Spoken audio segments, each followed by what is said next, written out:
due to recent viral video of a racist white woman hurling racial epithets at a small black child. It has encouraged and motivated a lot of white supremacists to campaign for open racism. But unfortunately for them, it's not going to turn out the way they wanted to. The price of freedom is death. We're coming to get our check. Black first, my brothers and my sisters, welcome to the Afro Elite YouTube channel. I'm your host, Afro Elite. I appreciate every single last one of you all for being here with us this evening. We have much to discuss, but before we do, if you guys would hit that like button, I would greatly appreciate that. Thank you all very much. Now, as you guys are hitting that like button, because we got a lot to discuss, so we're going to get started. Before you guys do that, what I'm going to be doing, or as you guys are doing that, what I'm going to be doing is I'm going to be playing the copyright disclaimer to allow YouTube to know that everything we play, all the clips thus forth, is protected under the guise of fair use. All right, so y'all be hitting that like button, and we'll be right back. Copyright disclaimer. Under Section 107 of the Copyright Act 1976, allowance is made for fair use for purposes such as criticism, comment, news reporting, teaching, scholarship, and research. Fair use is a use permitted by copyright statute that might otherwise be infringing. Nonprofit, educational, or personal use tips the balance in favor of fair use.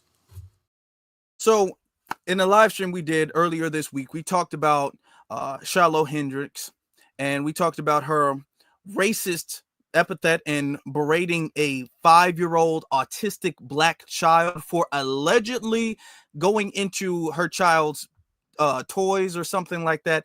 Let's have a reminder clip, show the video one more time so we can have a refresher of what the conversation is based around. The child? Did you call the child? It is my own business. You call him? Okay, why don't you have the boss to say it right now again? Okay. All right, that's what you say. Go digging through people's shit, you dumb fuck. Nobody digging to you. A little kid just did, you dumb. A little kid, you call him? Yeah. The little child? What if he acts like one? He's gonna. Are you about to hit him? You chase him here? He took my son's stuff. So that gives you the right to call the child 5-year-old N-word. If that's what he's gonna act. That's like. what you're gonna call him. That's what he's gonna act like. You know that's a hate speech, and you can be recorded for that. I don't give a shit. Huh. Okay, we'll see about that, what the internet has to say about you. So what you see here is you see open racism, which is not typical, okay, that they approve of open racism, because the system of white supremacy, they like to have a little bit of wiggle room to deny it.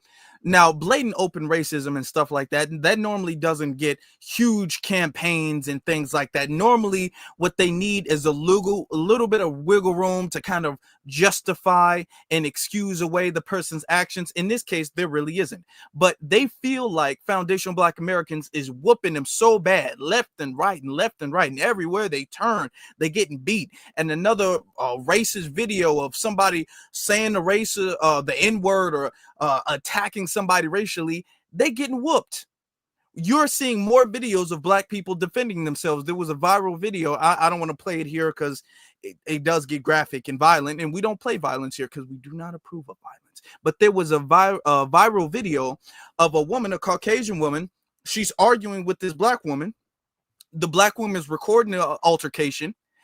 She spits. She just spits right on this Black woman, physically on her. The sister, with the phone still recording, she didn't put the phone down, with the phone still recorded, with one hand, beats this girl down to the ground. She is beat down to the ground and being recorded at the same time. See, videos like this, they don't like to see.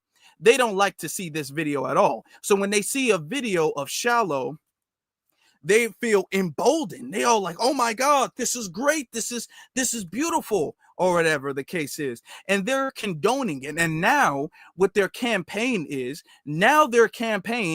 for open racism. Now, here's the thing. Most of these people, they have to try to find some way to condemn her actions, and they got to find some way to condemn the campaign because she's raised over $600,000. but you have some who are not like that. Now you having the emboldening and the courageousness of the extremists that are coming out now. So I'm going to show you this video, and we already played the copyright disclaimer. Shout out to every single last one of you all. Cyberdine, I appreciate you. I just got your Cash App. Thank you so very much. I'll play this video of Matt Walsh and his take on the situation. Again, it's just incredible to watch the sheer brazenness of this whole display. They're not just treating this murdering thug like a Oh, hold on. That's the wrong clip of Matt Walsh. Oh, hold on. That's the clip of him. Now, this is him talking about Carmelo. Let's look at his standards with Carmelo. Celebrity. They're also flaunting it. They want you to know that having killed a white kid, Anthony is being treated like, Kobe Bryant or something. They want to send the message to other black kids that they'll get the same treatment if they decide to shank a white student at their school. Okay, and that's a good. I guess it was divine that I put that clip up. Actually, I was going to play that second, but I'm glad I played that first. That's an interesting standard. Remember, the standard with Carmelo is that Carmelo is being treated like a hero, and he's being funded and living a lavish lifestyle off of the funding that black people are giving him just because he's black. Okay. So we shouldn't support him for doing something wrong to somebody else.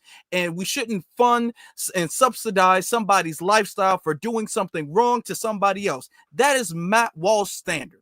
That is his standard. He says, no, that is not right behavior. That is not the way we are supposed to be handling things. What is going to happen to society if we continue down that path? Okay, well, that's his standard when it comes to black people. Now, what is his standard when it comes to white people here? Let's find that out. Let's find that out. Let me see. Hold on, don't tell me. Okay, hold on. Let me pull that up. It's on YouTube. Just give me 1 second, y'all. Okay.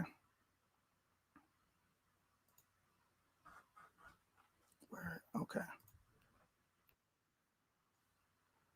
Right here. Hold on 1 second. I got to change my mouse. It's about time I get an upgrade. I've had this mouse for years, but unfortunately, it's just not working out like that. It's just not working out no more. I got to have an upgrade. I'm probably going to do that later on tonight, get a new mouse. But it's okay. It's okay, y'all. So this is the clip. My mouse is kind of tweaking a little bit, so that's the problem. This is the clip of Matt Walsh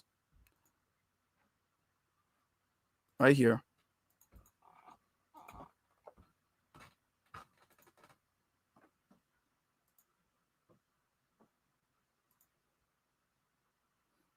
Okay, hold on. Why is it playing like that? And this is what he has to say. Excuse my mouse. I fast forward a little bit because then he just plays the situation. No, this is, hold on. Come on now. Hold on. That was actually another clip. Okay, it's gonna play in just a second here. Hold on.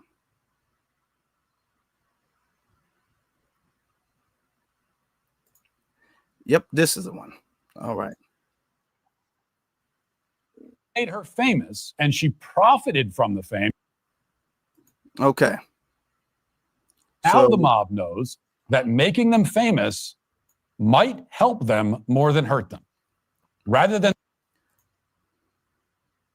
the fame being something that we could affirmatively defend, that would be much easier. Now, my mouse is acting a little bit funny, but it's okay because we're here. We're still here, and I appreciate y'all. We not even 10 minutes in, we got hundreds of people up in here, so I appreciate y'all. Thank y'all very much. So this is what he has to say in response to her raising all this money. Actually happening here, or why? It is, in the end, a net positive that this woman has raised. Take you back a little bit, just so you can get everything in its full context. Everyone online is effectively a public figure, and that's why I protect my data with ExpressVPN. Data brokers have a simple trick for tracking you. They use your device's unique IP address, which also Mm.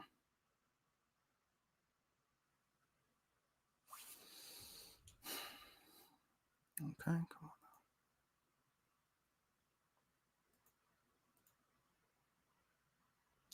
Yep, okay. Data from hackers on public Wi-Fi, and it works across all your devices with just one tap for instant protection. It's so simple to use that it would almost be stupid not to. Find out how you can get 4 months free by scanning the QR code on screen, clicking the link in the description box below, or by going to expressvpn.com/Matt Walsh Show. You know, I don't think they understand what's actually happening here or why. It is, in the end, a net positive that this woman has raised $500,000. I'm glad she has. I hope she raises $1 million. I will not be joining with some of my conservative friends in wagging my finger at her donors, and I'll explain why. First of all, she does have a legitimate need for the money. The mob is truly trying to get her killed. I don't believe that a woman should have her life threatened for saying a word, even a bad one. And you could say freedom of speech, but not freedom from consequences for your speech, all you want. But if losing your livelihood and having your house burned down is a consequence of your speech, then you do not have free speech. Supporting free speech means supporting someone's ability to speak without having their family murdered for it. Okay, I mean, that should be pretty obvious. Second, more importantly, and this is the part that I really need everyone to stop and think about. This is the most devastating attack on cancel culture that we have seen, possibly ever. Shiloh Hendrix has, without really trying, effectively ended cancel culture. As Mark Dice said in his video about the incident, Shiloh is the final boss of cancel culture, or maybe rather the final boss that cancel culture has to fight. And I think that's right. And this is the part that many conservatives seem to be missing. All they see is that this woman said something bad and is now getting rewarded for it. The whole thing is so unsavory that they can't help but recoil. And yeah, it is unsavory. You wish that Shiloh had said or done something that we could affirmatively defend. That would be much easier. Nobody wants to affirmatively defend cussing out a 5-year-old, even though I don't think the kid's actually 5. But none of that is the point. The point is that the only way to put an end to this routine, the routine where the outrage mob mobilizes and assembles to destroy somebody's life, is to disincentivize the routine. And the only way to disincentivize that behavior is to reward the person who's being targeted. Now, we can complain all we want about the mob tactics and how they silence and punish people and exact vengeance in wildly disproportionate ways. We can condemn it. We can write think pieces about it. We can deliver monologues. None of that matters. Okay. Well, if it's going to sit up there and do that, we not even needing to go there, really. But to be honest with you, that was all I needed to play. That was all I needed to play. You literally heard him say that behavior should be rewarded. Now, that was very different from like a week or so ago where he was talking about how black people and black culture are praising thugs. Don't they say that about us all the time? Oh, black people glorify thugs and black people glorify thugs, and you guys parade criminals around. You guys uplift your criminals and your thugs, and that's why your neighborhoods look so bad. The deadbeat dad thugs and the crackhead baby mamas. And if you guys would stop putting these people on a pedestal, the community would look a lot better. That's what they tell us. And then when it comes to an adult attacking and berating a child who is autistic and is 5 years old and is completely unapologetic about it, it would be one thing if this was like, oh, she said it out of anger and then she came back to the house and she thought about it like, you know what, I was mad. And even if she tried to give some type of explanation and apologize, even if it was like a really bad explanation and a really, really, really bad apology, she didn't even do that. She said, hey, I said what I said. I called him what I thought he deserved to be called. And they are, like he just said, rewarding her. And he says the only way to stop cancel culture is to reward that behavior. Okay. Where does that lead us now? Because what she did, if the police are looking into it and if DCFS are looking into it, that's not conducive to society. You see how the double standards go? He wants open racism, and he is saying, because what she did was open racism. He said, yeah, I wish, she could have done something that would be easier to defend. But regardless of the fact that what she did is absolutely undefendable, we should reward her to end quote unquote cancel culture, even though they can't really name what cancel culture is. Cancel culture is this vague thing, which definition depends on who you ask and what circumstance, because cancel culture doesn't exist for Black people. When Colin Kaepernick, when he was quote unquote canceled for taking a knee during the national anthem, nobody screamed about cancel culture. The same people who cry about cancel culture, you can't cancel somebody because they don't believe what you want to believe, or you can't ruin somebody's entire livelihood or fire somebody. When that happened to Colin Kaepernick for taking a knee, you didn't hear no peep about no cancel culture. You don't hear nothing about no cancel culture, right? When they did that with Kyrie Irving, when he shared a link, he literally just shared a link from Amazon on his Twitter account, and he had to pay fines and all of this and all of that. And ain't no talk about no cancel culture. The same people who preach about how cancel culture is destroying society didn't say a word, did not say a single thing about how we need to end cancel culture for the First Amendment. What all about the First Amendment? Oh, we got the trolls in here. Okay, all right, y'all in here. Okay, cool. No talk about cancel culture. None. Okay, we can talk about Nick Cannon. How when Nick Cannon said what he said on the podcast, whether you agree or disagree, okay, with Professor Griff, whether you agree or disagree, they should have been the ones be all like, no, you can't cancel somebody because you disagree with what they said. That's wrong. You can't just cancel them. That's not the way America works. We have the First Amendment right. No. Name a time when the whole we got to stand up against cancel culture people ever said anything about cancel culture when the person being quote unquote canceled is not white. Okay. I can't name one. And then name a time when white people like really, really get canceled. Like lost everything for something that they just said. Okay. Now, being fired if a company doesn't want to keep you anymore because you're bad for their business, they have the right to do so. Name a time when somebody's gotten locked up, a white person's gotten locked up for just saying something that was socially improper. You can't name that. Now, I can name you time after time after time where white people get slaps on the wrist for actual crimes. For literal crimes that they've committed. Talk about cancel culture. They didn't say that with Jonathan Majors. When Jonathan Majors, all of the pro-men people, remember the pro-men and men's rights, and we got to stand up against cancel culture, and there's an attack on masculinity, there's an attack on manhood, there's an attack on men. Jonathan Majors got railroaded all through the media, all through the news channels. He got canceled from Marvel. That he's a Negro, so that ain't got nothing to do with that. Right? Okay. And Robert Downey Jr., who also has a criminal past, he was able to essentially replace him. What they talking about cancel culture? It just seems that the only time anybody talks about cancel culture is when society is trying to hold a white person accountable for something that they have actually done wrong. So according to them, in Matt Walsh, because cancel culture is pretty much white people being able to do anything they want to do without any sort of repercussion whatsoever. And when they say anything they want to do, they deliberately and exclusively mean against Black people. That's who they mean. They don't mean when a white person does something to another white person or even to another non-Black person.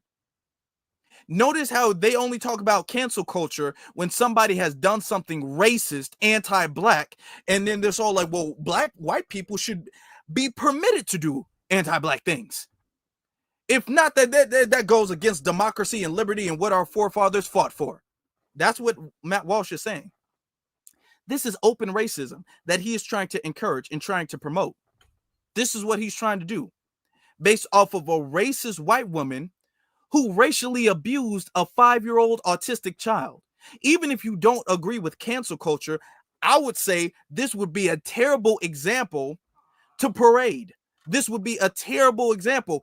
I would say, okay, I'm so against cancel culture, but please give me something, a better case to spearhead the campaign against cancel culture than this openly racist white woman.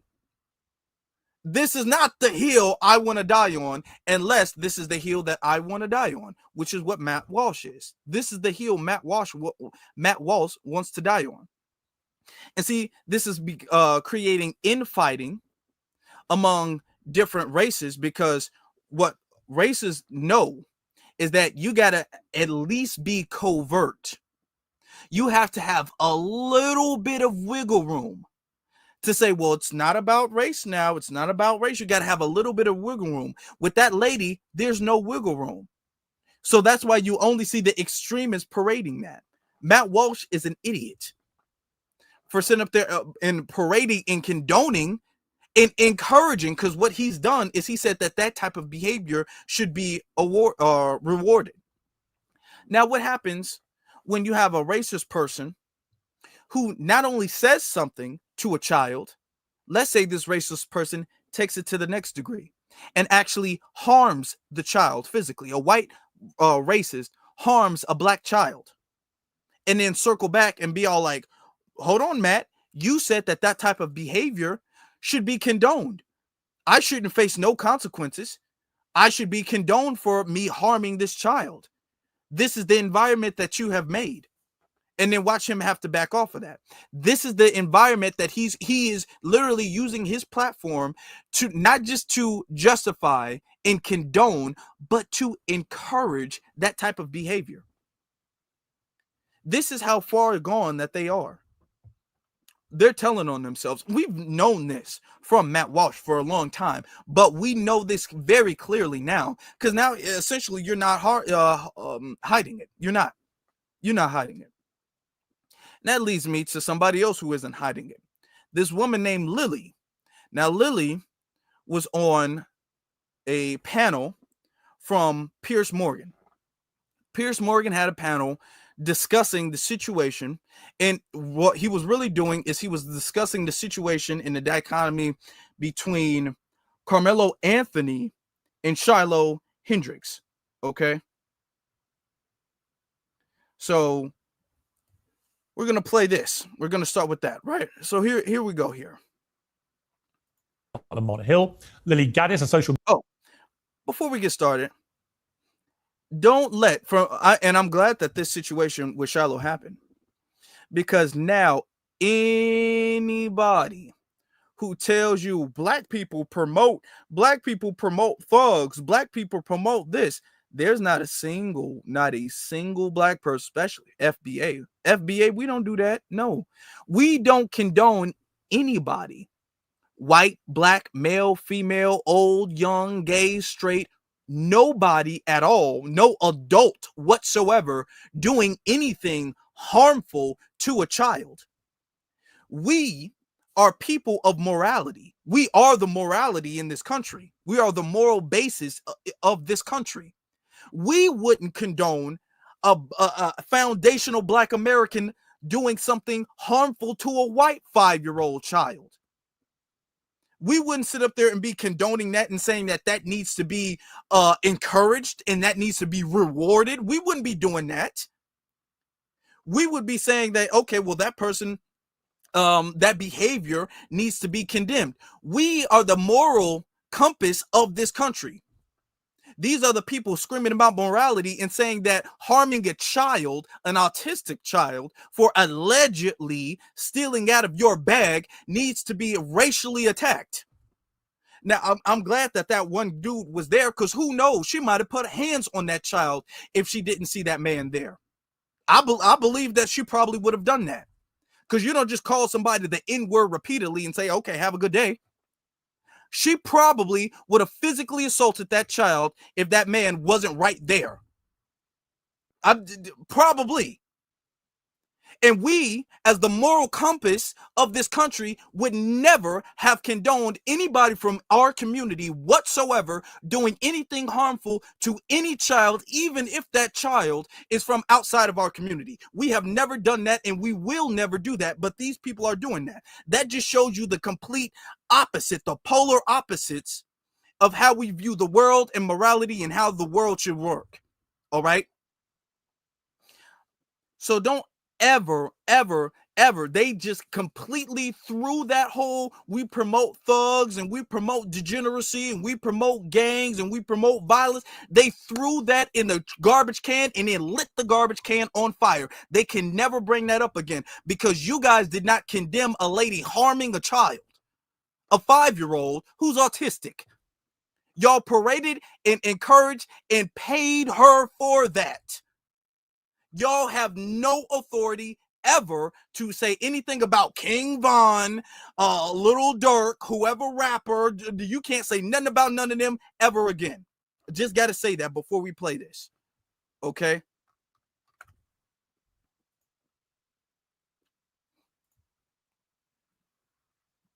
Now, this is the opening of what he said. School on YouTube, Mark Lamont Hill. Lily Gaddis, a social media commentator whose video defense of the N-word mother has so far been viewed millions of times on X. And the New York Post columnist and author Ricky Schlott. Well, welcome to all of you. Ricky, look, my take on this is a stain on all their houses, right? I just don't know what is happening to society when you have such vast sums of money being raised for what seems to me to be deliberate, racially charged, motivational reasons. Yeah, absolutely. I mean, we're fighting ugly with ugly right now. And I think this level of racial tribalism and hostility is just simply not sustainable in such a diverse democracy like America. I think it's, one is really a reaction to the other. I think both campaigns are really hideous. And I think we're showing our ugliest colors. I mean, in the scheme of things, these are small sums relative to the population of America. But you do see, I think, a really tremendous explosion of ugliness and racial hostility that I think that we should all be ashamed and embarrassed of. Yeah, I mean, you described it, I think, in one of your posts as genuinely, is this a psyop? This would be the best $1 million invested by a foreign adversary to start a race war in America. And I knew exactly what you were getting at, because many of the I think the comments have now been suspended actually on both of these funding pages, because people were quite obviously deliberately misusing them to post race baiting commentary. Absolutely. I mean, if you go through some of the comments on either of them, you have White Lives Matter on one side and like suggestions that the teenage boy who was stabbed was somehow like a manifestation of white supremacy, and it seems to be just a fight at a track meet that has nothing to do with racial hostility in the first place. And the poor father of this young man who died too said, please don't make this into a racial issue. And yet on his own Give, Send, Go campaign, there are comments after comments saying this is White Lives Matter, we're avenging against Carmelo Anthony's family. I mean, on all ends, this is ugly. I think that it's really co-opting the charity and giving community. I mean, I feel bad for the fundraising platforms, because I don't think this was the intention originally. But unfortunately, I think that people are really starting to take over good intents and the charity industrial complex to make it into a victim industrial complex. And it's really sad to see. Well, we're going to have one of the... Now, I'm going to pause it right here. And I'm going to say, look at this lineup. Okay. This is Pierce, of course, the guy all the way towards the end. He's the host of it. The white lady, all the way to the end, to the edge, I'm not too familiar with her. The other white lady, okay, Lily, we're going to get to her. We're going to put some very interesting information out on her a little bit later on. So y'all make sure y'all lock in. She's gone viral for just openly being a white supremacist bigot. That's why she's viral. That's why she's gone viral. Okay.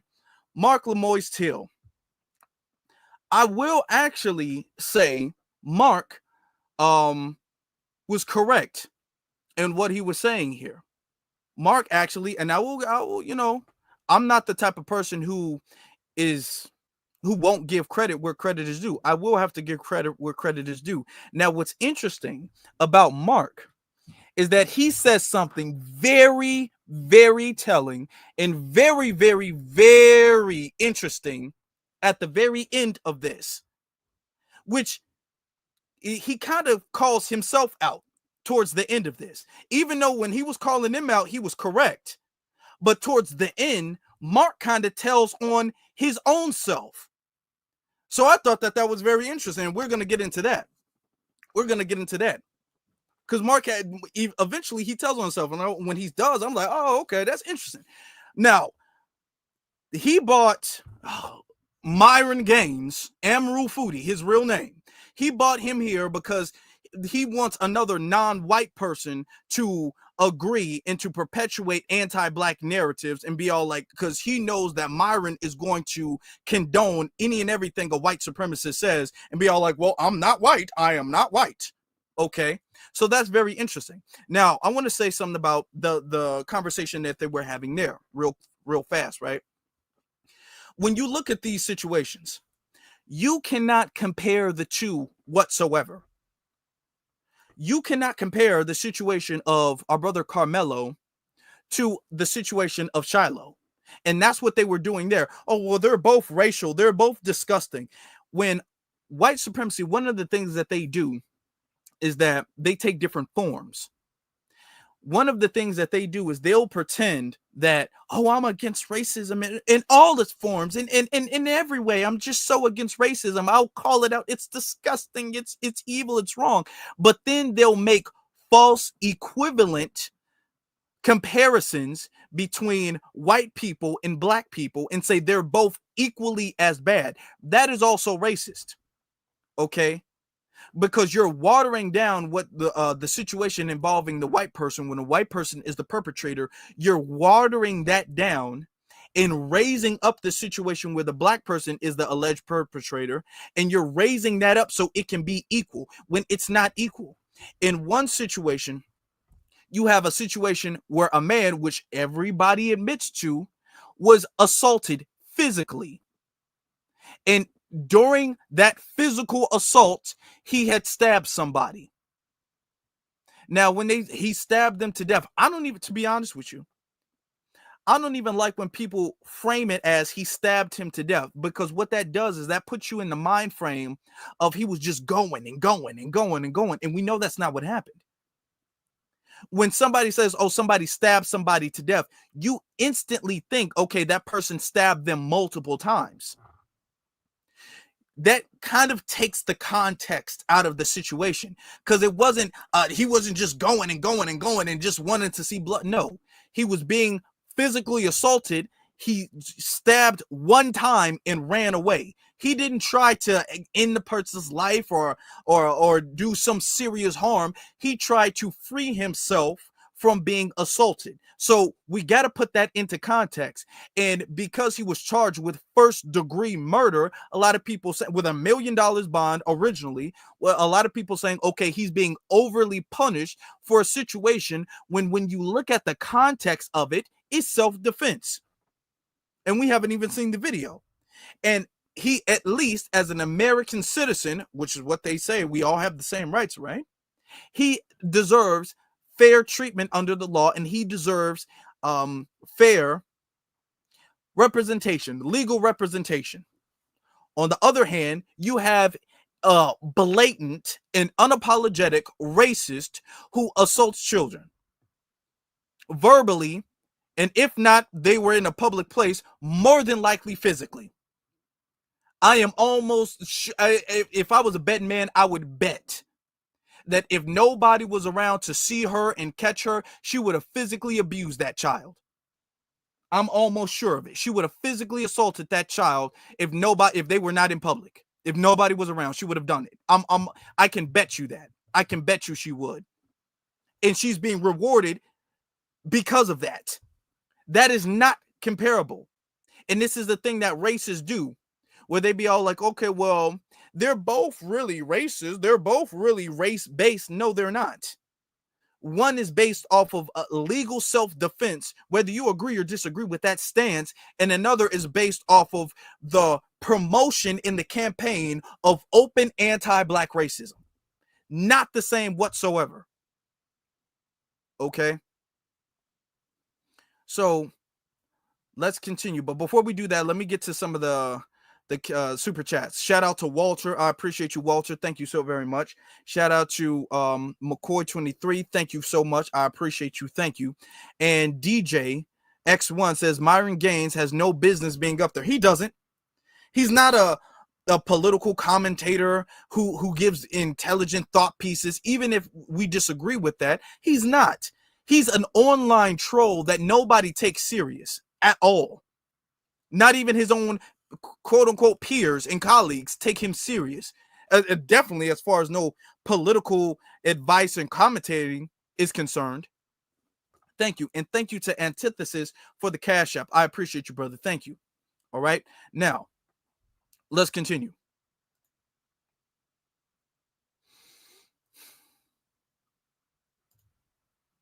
Founders of the Give, Send, Go site a little later in the program. But Mark Lamont Hill, you were shaking your head there. I mean, what's your take on this? There are a couple of things that were said that I think are really interesting and important. One, there is an outside audience of people who are watching all of this and opportunistically using it for their own agendas and projects. You know, I have an investment in believing X, so I'm going to jump in the comments of this GoFundMe, etc. I have an investment in Y, I'm going to do the same thing. But what I don't want to do is compare these two things as if they're opposite sides of the same coin. For me, the intention of the campaign matters. In the case of this woman who is using the N-word, the woman isn't disputing using the N-word. The woman isn't disputing being racist. And the comments that are being left on the site before they were suspended and the attitudes behind it weren't saying she's being railroaded, she's being misrepresented. They were simply saying, we support racism. And I think that's disgusting, no matter who's doing it.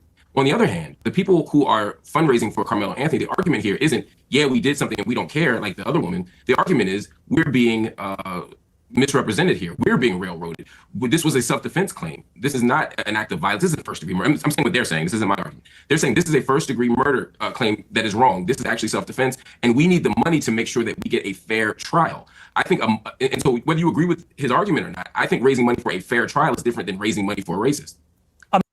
Now, this is where Pierce is going to try to make this false equivalence, right? I mean, I think the common theme between the two, and this is not to pass any view about it at this stage, although I have strong views about it. I guess the common theme is that both of them say that as a result of all the publicity, they've been doxxed and had all their personal details put everywhere on social media, which is, of course, the modern scourge which gets involved. And as a result, they've had death threats and they had security issues and they have to move home and so on. You know, I understand that part of the argument. You know, when you're at the center of a firestorm in America and you're not used to public attention, then the levels of intimidation, threats and so on that can come your way can be extremely intimidating, if not outright dangerous. So it's different really to taking a view about either of the cases to simply say that the commonality is that they both, I think, have said in defending the amounts that have been raised is, well, we have to defend ourselves. Either, as you're putting it, through the courts, but also in his case, the alleged killer, that he has also, I think, had direct threats against him. And in the case of the mother using the N-word in that despicable manner, she has said she's had a lot of threats too. But my quick response to that would just be, let's assume everybody's telling the truth. Let's assume she's telling the truth, and let's assume he's telling the truth. If he's telling the truth and he was doing self-defense and he's getting harassed and doxxed, and of course we already know lies have been told about his GoFundMe campaign saying they were spending it on mansions and cars, all the kind of racist tropes. If that's true, he's being mistreated, and I think that's a sort of very easy case to make. When it comes to her, however, let's assume she's also telling the truth, that she used the word, she thinks the kid was acting like one, she feels like she has the right to use that word against that small baby because of whatever age-appropriate thing the kid did. If she's telling the truth and she's getting doxxed and harassed, I don't know if I want to reward her behavior with $500,000. I don't think she should be doxxed. I don't think she should be harassed. I think she has been mistreated to the extent that no one should be. You have a right to be racist. You have a right to free speech in this country. But I'm not donating money for it, and I feel a lot worse about her GoFundMe than the one for the person who's been railroaded. I will say that was a good way of putting that. I don't have a problem giving credit where credit is due. And there's a lot I disagree with Mark on. But that was a good way of putting that. Okay? Regardless of if you agree or disagree with the situation with Carmelo or whatever your stance is with the situation with Carmelo, regardless of how he responded, Carmelo was the defendant in this situation. He was not the aggressor. Nobody even argues, even the twin brother argues that Carmelo was the aggressor. Everybody says Carmelo was the one who was being assaulted. Their argument is that he overreacted. That was their argument. Okay, he overreacted to being assaulted. Very different. The thing is that this woman is in first, and the thing with Carmelo is they're both the same age, both teenagers, 17 years old. Very important. This is a grown woman. We don't know how old she is, but she's old enough to have 2 children. I think the oldest child looked like he about 6-something years old. So he's an older child, or older than what the 5-year-old is, and she's there as an adult calling an autistic 5-year-old the N-word. Very different, and you cannot compare the two. So I will say I like the way he put that. Now let's continue the conversation. Oh, actually, we got some more super chats. Let me acknowledge that. Shout out to my good brother, Black Logic. Shout out to you, Black Logic. He says, B1, great work, family. Appreciate you, Black Logic. Thank you very much. And then Jammy, appreciate you, Jammy. Thank you so very much, family. Now, let's move on to the second part. Here's the thing. White people have been under attack for years. It's been systematic racism. As much as black people and people of color want to talk about systematic racism in the United States, it's quite the opposite. They get preferential treatment when it comes to getting a job, when it comes to getting into colleges. White people, on the other hand, have been getting attacked relentlessly. Look at 2016 and BLM and all the riots. We just had to sit back and watch people burn down our cities and do nothing about it. So the way to fight back against essentially this anti-white hatred that's been systemically, ingrained in U.S. society is with white unity. We don't. Okay. All right. See white unity on. Hang on. Okay, but now before he goes, anytime they make the argument, and this is what we do, okay?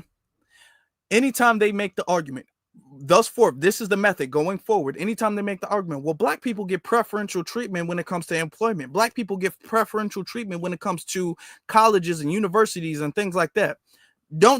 Here's the thing.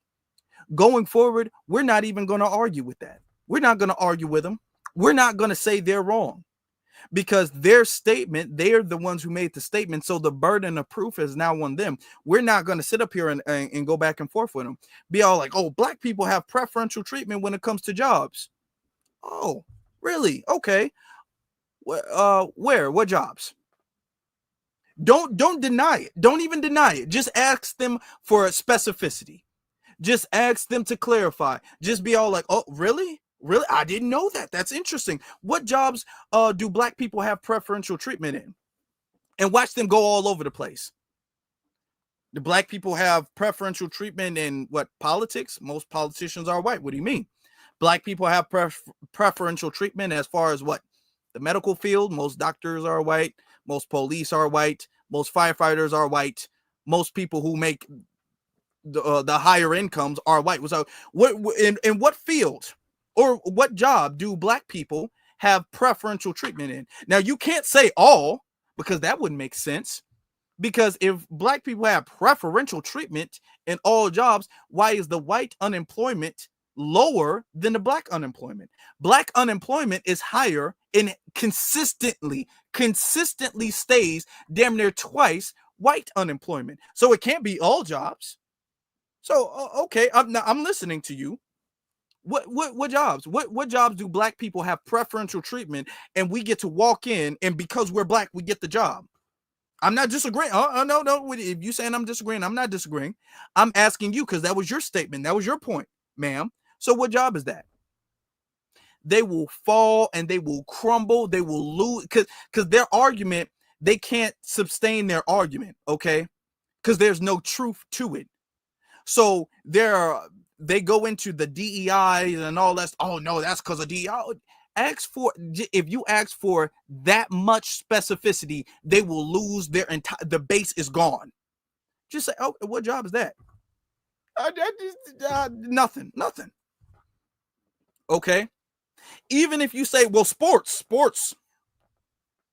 Being an athlete is, if you want to argue that's a job, that's interesting. Sports, okay. And then you have to say what type of sports, because there's still more whites in, baseball and hockey and golf and stuff like that. So what type of sports are you talking about? Well, basketball. Okay, well, if you want to say basketball, that's interesting because most of the owners of the teams are white. Now, the players might be black, but that's like the workers at Amazon being black and then the supervisors being white. So is that preferential treatment? Is it preferential treatment that the black players are playing on the team owned by the white player? Is that black preferential treatment there? Because the team that Jordan plays for, or he played for, he didn't own. The team that Kobe Bryant plays for, he didn't own. The team that LeBron plays for, he doesn't own. So where's the preferential treatment when white men own the team? Lose their mind. They can't argue that. How are they going to argue that? Colleges. Oh, they get preferential treatment in colleges. Oh, really? What college? The HBCUs, they get preferential treatment in HBCUs. White people don't even be going to HBCUs. Y'all go to the white universities. You can't say that we get preferential treatment in the white universities. Most of the white universities are white. What are you talking about? Where's this? If you ask for that much specificity, they will lose it, because their whole argument is that whites are secretly being oppressed and they've been silent for so long. Just ask, okay, well, I'm not going to deny that you guys have been oppressed. Give me examples as to how you guys are being oppressed. And I'm willing to believe you. I'm willing to listen to you. Give me examples of that. Now, if black people, if us, foundational black Americans, if we say, give me an example of white supremacy, give me one example of white supremacy. Okay, well, we can talk about housing loans. We can talk about loans in general, bank loans and all the housing loans, business loans. We can talk just loans alone. And we can talk about the racial disparities in just loans whatsoever. So much so it's undeniable. And there's tons of research and lawsuits on that. Just that alone. Oh, okay. We can also talk about job employment. Okay, we can talk about the fact that our unemployment rate is consistently higher than every other demographic in the country. That can't exist unless it's maintained to exist that way. Okay, we don't want to talk about that. We can talk about the criminal justice. We can go on all day long talking about legitimate fact-based evidence of our racial oppression. They can't do one single one of those, not one. We would literally be there from sunup to sundown and then have the sun come back up again. They couldn't say one single example. They couldn't bring up one single example. Let's continue, though. So anytime they make that argument, just respond that way. Hang on. Sorry, just to be clear, this has got nothing to do with anything you just said. This is a disgusting racist woman who repeatedly spews the M-word, first at a young child, and then at the person taking the video of her, does it with complete impunity, does it numerous times. We are talking about a bona fide, unquestionable racist. So I don't understand why what you've just said to me bears any relation to white unity or anything you've just said. She's just a racist. End, isn't she? You wouldn't dispute that. It's not about her. It's not about her. It's about well, white it is about people her. coming together and supporting another white person. And it doesn't matter. Why would you want to support? Now, here's the thing. He's going off on her, and it makes him seem like, damn, he's actually standing on it. He's not racist. Just keep in mind the anti-blackness he opened the panel with. Because he opened the panel trying to compare the situation of a black child being abused by a racist white woman to a black teenager defending himself. He tried to make a false equivalence. So going forward, just because he's getting on her case, and he's going to get on her bumper, but just because he gets on her case, don't think that, okay, well, he might be an ally, because he ain't. Okay? This is them arguing about really open racism versus concealed racism. It's about well, it's about her coming together and supporting another white person, and it doesn't matter. Why would you want to support a white racist? Because I want to support free speech, and you cannot have free speech in the country. No, that's fine. You can support free speech, but you also have to be accountable for what you say. Would you use the N-word out of interest? Yes. You would? Mm-hmm. I do, quite frankly. You use the N-word quite frequently. Well, why? Other than the fact you're a despicable racist. Are you? Some would say I am. I guess according to the ADL, I'm a white supremacist. I'm a neo-Nazi. Yeah, well, if you use the N-word repeatedly, you are a racist, then are you? Sure, I'll embrace that. If that means forwarding, helping white people achieve freedom of speech, real freedom of speech, which, by the way, Shiloh Hendrix is being attacked on all fronts. They're trying to bring legal charges against her. They're trying to get her children taken away. So you were saying Carmelo Anthony, it doesn't matter. That's a different. Sorry, but just to be clear, you just said to me you use the N-word regularly. In what context? Right. Do you use it with black people? Yes, if it's appropriate. When would it be appropriate to use the N-word? When would it be appropriate? Anytime I feel like it. All right. So she just cutting straight up the middle. She ain't trying to apologize. She's not trying to hide it. She's not. This is the open racism, and she's just bold with it. She's bold with it. And I wondered myself when I looked into the situation, why is she so bold? This evening, I want you guys to lock in because I'm going to go into her background a little bit, and we're going to do our own background check of Miss Lily right here. And then we're going to explain, I'm going to thoroughly explain to you why she's so bold with this open white supremacist rhetoric, this open racist rhetoric. We're going to get into that a little bit. We're going to get into that later on. But she's just coming out with it, just coming out boldly. If it is what it is, I'm here to defend white people. Okay, all right. All right. All we want is honesty. That's all we want. So you're an unashamed racist? Correct. Well, do you understand that makes you a despicable human being? I guess so. I don't really care. I mean, why are we not talking about Shiloh Hendrix? Why are we talking about? Well, actually, I think you've moved it on in this debate very quickly to your own racism, which explains why you've supported her in public and why you've got all these views. You see no problem with a woman shrieking the N-word repeatedly because you yourself are a despicable racist, and you've just proudly admitted that with a smug grin on your face, which is pretty horrifying, actually, for most people to have to watch. And shame on you. You're entitled to do it, and I'm entitled to call you despicable. Well, shame on white people for allowing themselves to be systematically discriminated against in the United States. This is our country. This is a country that should be. What do you mean your country? Because I'm white and my. Well, there are no black people in American history. Is that what She says this is her country. Okay. You're saying that they've all just landed in America, invading your white country. Is that your position? Mm-hmm. Well, I mean, they were brought here technically. My God, do you understand how dumb you sound? This is stupid. Now, before Mark goes ahead, a lot of them feel this way. Oh, this is a white country. This is a white country. No. And I've said this in the live stream before. Most of the white people, the people who are classified as white, because we have to understand race and all this whiteness, that's a social construct. There are moments in history where there were a group of people who are not considered white, and then by the need of necessity, by the need of white supremacy, okay, we need more numbers. Okay, so now you are considered white, like the Irish, like the Italians, like a lot of these people. You weren't considered white at one point.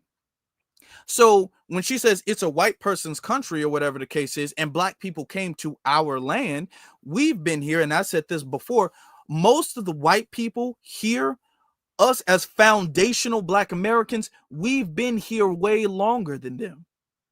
We've been here. First off, we've been here from the beginning, before slavery and all that stuff.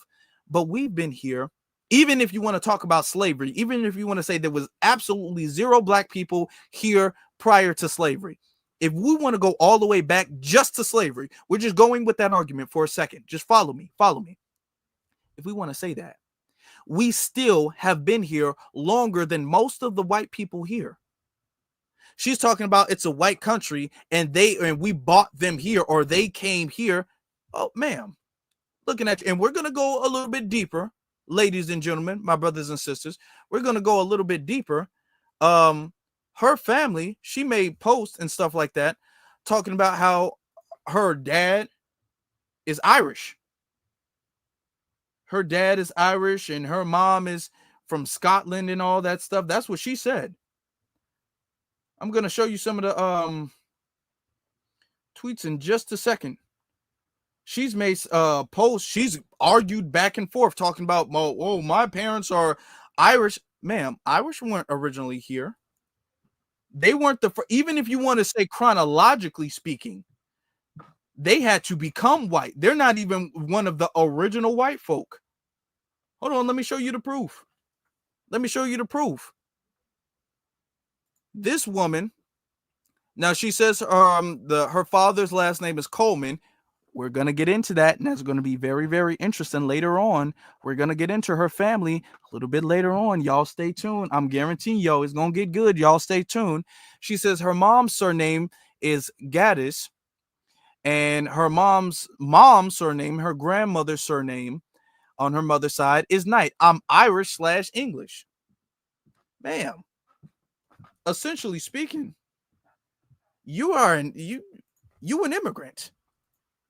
If we're gonna put it that way, we as foundational Black Americans, we've been here longer than them. A lot of them sit up there and have the audacity to say that this is a white man's country. You ain't been white even that long. Your people have not even been considered white that long. We've been here longer than you guys. I want us to really embrace that within ourselves. We've been here, most of these people talking about how we were bought here. Y'all was bought here. Y'all came here after us. Even if we was bought here, we came here before y'all got here. Y'all are the immigrants. We have longer lineage in this country than most white people. And I've said it before, and I'm going to say it again. We can trace our grandparents from 4, 5, 6, 7, 8 generations back. They might be able to trace their great grandma, maybe. Besides that, it's another country. They eventually have a stopping point in America before they have to go to another country. We don't.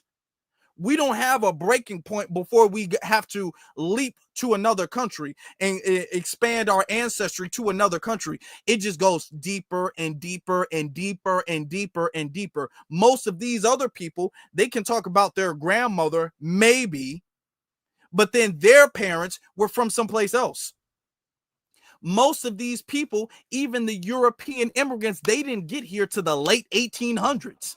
That means even if you want to say slavery was the beginning of when any Black person was on this land whatsoever, that means we were here for a good 2 close to 3 decades of centuries before you were. If we started in the early 1600s and y'all came in damn near the late 1800s, we were here for what? 2 centuries, close to 2 centuries before y'all got here. Any of the white Europeans, while she talking about that this is a white person's country. So we got to know that about ourselves. But let's continue. Now she's just open with it, but we're going to continue because we got a lot more to cover. This is stupid and racist, and at some point we have to ask ourselves, do we want to reward this kind of disgusting behavior by platforming it? I don't disagree, Mark. Listen, I didn't know she was going to say that. I don't disagree with you. No. Yeah. I'm with you. I don't think you knew ahead of time. I'm saying at this moment, someone who's saying technically Black people were wrong. No, technically Africans were stolen, enslaved, and they built this country. And the idea that you can justify calling a baby the N-word by saying. Also, and this is why it's very important for us to acknowledge our indigenous history here, because that refutes that whole argument that we were, quote unquote, bought to another person's country, even though America didn't exist until 1776. And we were here at least a good century. Even if you want to use the we were never here prior to slavery, we were here before a good century, over a century before America was ever a country. Even if you want to use that argument, we were not bought to America. There was no America prior to slavery. That white people are losing the country is absurd. It's morally bankrupt, and it's honestly besides the point. I mean, all these are just distractions from the fact that she wants to justify dehumanizing and even animalizing a small Black child. It's disgusting. Well, I never said that. I never said that. No, you may as well have done because you're just an honest. She didn't say that, but she tweeted it. That's the implication of your racist. Let me bring in Myron Gaines because you've been smirking and laughing. What's funny about any of this? Oh boy, here comes Myron. Now we can't play the whole thing because the whole thing is like an hour or something. So Myron circles back, and I'm gonna get to Myron on the second time after Myron circles back. So this is what Myron had to say. I don't know if he has a brand deal. Yeah, I mean, I wanted to say that I agree for him to be sitting up there drinking this pop or energy drink or whatever. Like, ain't nobody else doing that. This is how unprofessional Myron is. Yeah, I mean, I wanted to say that I agree that virtue signaling went too far, that political correctness went too far, but we're going from virtue signaling being the norm and being praised to now vice signaling being the norm and being praised. It's not just a matter of does this woman have the right to use that word? I believe that she has the right. I disagree with it. But is she now being rewarded with $500,000? Why are we rewarding people for performing vice instead of virtue? This is not healthy. This is destructive to our society. This is destructive to our social fabric, to our culture, to our ability to live with other fellow Americans. It's gross to reward someone for bad behavior. It's one thing to tolerate it, to say that she has the right to do it, but she called an autistic 5-year-old the N-word. Like, I'm sorry, but I feel like we're kind of like missing the point in the actual context. You can say that it's part of this bigger meta story of Black and white America, but it actually is just like a short little clip, and you don't even know the context of it, and it's actually gross. And if we can't just say that it's gross and bad, then I don't really know where we are. Well, I think it's interesting to me that Lily Gaddis, you retweeted Nick Fuentes, the white supremacist. Now, before we get into that, before we get into that, that is a good point.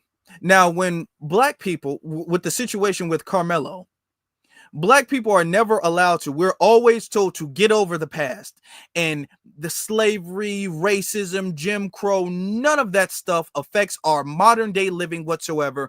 None of that stuff should play any factor whatsoever in how we interact with other people and how we should respond to situations and how we should live our lives and how we should even discuss or talk about problems. None of the past matters. We all need to get over it. Now, when it's white people and they do something racist, we got to go back to the past and we got to talk about the microcosm of what built up to this. And there's just not this one incident, but there's a lot of incidents prior to this incident that led to this breaking point. And this is why all this understanding and all this intellectual conversation and this gray area that we have to discuss and we have to understand, and we have to have a deep dive think piece about their behavior and what leads to their behavior. When we talk about crime statistics, poverty, we ain't talking about that.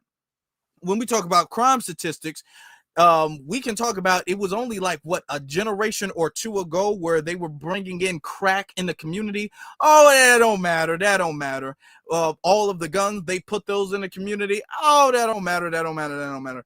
All of the mass incarceration that increases the recidivism rate and all that stuff, and that don't matter. So none of our past and none of the situations and the factors that lead to our conditions that would lead to a situation matters whatsoever. Okay? Just think about this. Think about this the next time they say it. None of that stuff matters. Now, when they do something racist, hold on now. We got to go all the way back to 2013, and we got to look at this one incident with a woman, and she had an incident, and then that led to a situation in 2015, and then there was a debate in 2017. All of this stuff matters. Okay. So that's how we handle the situation when they're white. Okay, that's interesting. Now let's listen to what he said that Lily retweeted Nick Fuentes. I want you guys to remember that. Because it's going to be relevant later. Autistic 5-year-old, the N-word. I'm sorry, but I feel like we're kind of missing the point in the actual context. You can say that it's part of this bigger meta story of black and white America, but it actually is just a short little clip, and you don't even know the context of it, and it's actually gross. And if we can't just say that it's gross and bad, then I don't really know where we are. Well, I think it's interesting to me that Lily Gaddis, you retweeted Nick Fuentes, the white supremacist, by saying he said black people just raised $500,000 for a cold-blooded killer who stabbed a white teenager to death. So I don't want to hear one word about the Shiloh Hendrix fundraiser. Either everyone gets to be tribal or nobody does. Why would you retweet that? Because I agree with it. Because we have to fight fire with fire. I mean, at some point, why are nobody does? Why are Jewish people allowed to be tribal? Why are black people allowed to be tribal? But as soon as white people stand up for themselves, we're labeled a racist. And by the way, you call people racist when you want them to stop talking about things. No, I called you a racist because you admitted you were racist. Hang on. I called, just to be clear, I called you a racist because you openly, proudly admitted you're a racist. So it wasn't a question of exposing you or pointing my finger or trying to get this out of you. You proudly sat there, bold as brass, and said, yeah, I use the N-word all the time against black people. I'm a racist and I'm proud of it. That's what you did. Racism is just having a preference. I prefer not to live around black people. I prefer not to live in a country where white people in our country. Now, you see, she kind of walked because she realized she messed up. Now she's kind of walking it back and making it seem like somebody took what she said out of context. Now she's sitting up there trying to make it seem like, well, hold on, racism, I'm not really a racist. Hold on, let's redefine racism so I can redefine racism in a way where I don't fit that. She's taking it, she's backpedaling. Exactly. Now she's, well, hold on. Now you are saying you call me a racist. No, man, no. He asked you very clearly multiple times. He gave you multiple chances to take it back, and you stood on business and said no. He said, are you a racist? So that makes you a racist? She says, correct. Hold on, before she walks stuff back, let's do a little replay, shall we? Let's do a little on YouTube, Martin Lamont Hill. Lily Gaddis, a social media commentator whose video defense. White people have been under attack for years. according to the ADL, I'm a white supremacist. I'm a neo-Nazi. Yeah, well, if you use the N-word repeatedly, you are a racist, then, are you? Are you? Sure, I'll embrace that. If that means forwarding, She said, no problem. I'll embrace that. Okay. helping white people achieve freedom of speech, real freedom of speech, which, by the way, helping white people, not everybody. She's not talking about helping everybody, but helping white people achieve freedom of speech. Okay. Shiloh Hendrix is being attacked on all fronts. They're trying to bring legal charges against her. They're trying to get her children taken away. So you were saying Carmelo Anthony, it doesn't matter. That's a And the attack, this is something I meant to say, I forgot. Matt Walsh said this too. People are trying to burn her house down. Nobody's trying to burn her house down. Nobody is attacking her children. Nobody's murdering her family. All of this extreme stuff that ain't happened to the slightest degree. Nobody's doing that. Okay, but let's continue. Sorry, but just to be clear, you just said to me you use the N-word regularly. In what context? Do you use it with black people? Yes, if it's appropriate. When would it be appropriate to use the N-word? People. When would it be appropriate? Anytime I feel like it. So you're an unashamed racist. So you're an unashamed racist. That should be an easy answer. What was her answer? Correct. Okay. So that was her answer. Now she's gonna sit up there and try to walk it back, be all like, racism. No, you're an unashamed racist. She didn't sit up there and deny that. She didn't try to explain that away. She didn't try to say racism is something different. She didn't do none of that stuff. He asked very specifically, and she said, correct.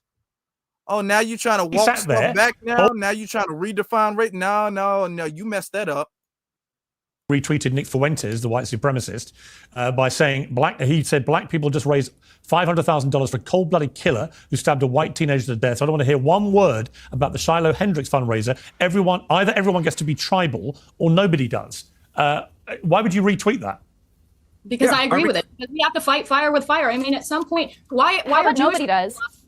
Why are Jewish people allowed to be tribal? Why are black people allowed to be tribal? But as soon as white people stand up for themselves, we're labeled a racist. And by the way, you call people racist when you want them to stop talking about things. No, I called you a racist because you admitted you were racist. Hang on. I called, just to be clear, I called you a racist because you openly, proudly admitted you're a racist. So it wasn't a question of exposing you or pointing my finger or trying to get this out of you. You proudly sat there, bold as brass, and said, yeah, I use the N-word all the time against black people. I'm a racist and I'm proud of it. That's what you did. Racism is just having a preference. I prefer not to live around black people. I prefer not to live in a country where white people in our country are disproportionately attacked by black people. Where in my country, you can have an Austin Metcalf where he asks a guy to leave and he gets stabbed in the heart. I prefer that. That's a preference. Now, what a real racist is, in my opinion, is seeing someone as less human. I'm a Christian. I believe everyone's created in God's image. So I don't see anyone as less human. But that doesn't mean I'm not allowed to have a preference. No. You don't. Now she's playing the Christian role. Oh, now I am Christian and I see everybody the same. You said you were out here to defend white people because this is a white country and everybody else just got here. Okay. Now she's trying to redefine racism. Ma'am, why when he asked you, and I'm saying I shouldn't even be saying ma'am, she's not even no person. When he asked you if you're a racist, you blatantly said correct. I mean, you affirmed that you're a racist several times. Now you're all like, well, hold on. Well, in my opinion, racism is, I have a preference. No, you ain't gonna be able to do that now. Nope, you can't walk that back. Not with this poor ass excuse either. And say, I don't like what happens to be coming out of this community or that community. How is that a bad thing? How is that not just a preference? Because you've literally made black people sound lesser humans. You don't want to live around them. You want to use the N-word in relation to them, a word that causes that community unbelievable offense. Is that my fault? If they have bad behavior, if they want to act in a certain way, if I have to cross the street and be afraid that maybe because of the crime statistics that are very real, by the way, is that my fault or is that their fault for having bad behavior? That's mind-boggling. Oh, is their fault for having bad behavior? Okay, and what do you call a white woman who, while she's sitting up there trying to preach about black people's bad behavior, what do you call a white woman attacking a black child? As she's defending the white woman, keep this in mind, she's defending the woman who racially attacked a black child. She verbally attacked a black child racially and unapologetically, and she's saying that she doesn't want to live around black people because of our quote unquote bad behavior, in her opinion. Well, that's an interesting standard you got there. Boggling to me for multiple reasons.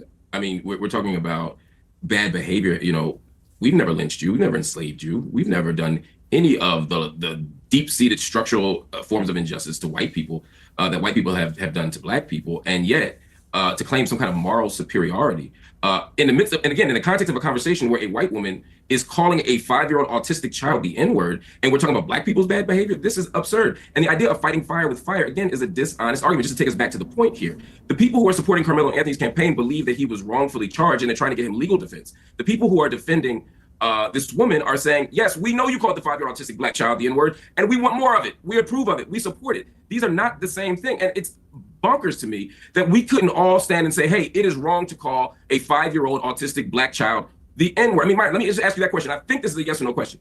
Correct me if I'm wrong. Do you think the woman was wrong to do what she did to that child in that park?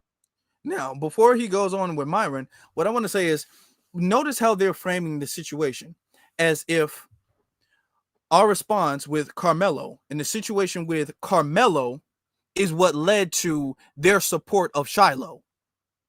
They keep framing the situation as if we were like at some type of racial truce. Let me really tap in with y'all. They keep framing this as if we were at some type of racial truce and there was racial peace, and then we like broke a racial treaty. That's how they're acting. We broke some type of treaty by supporting Carmelo's Give, Send, Go campaign. So because we broke this treaty, they responded by supporting Shiloh. Now that's interesting because, and let me tell you why it's interesting, why I think that that's pretty interesting. Okay, a very interesting situation, because when they supported these people, yeah, we got to go there. Yeah, we got to go there. When they supported these three people, it ain't have nothing to do with race whatsoever. It was only based off the circumstance.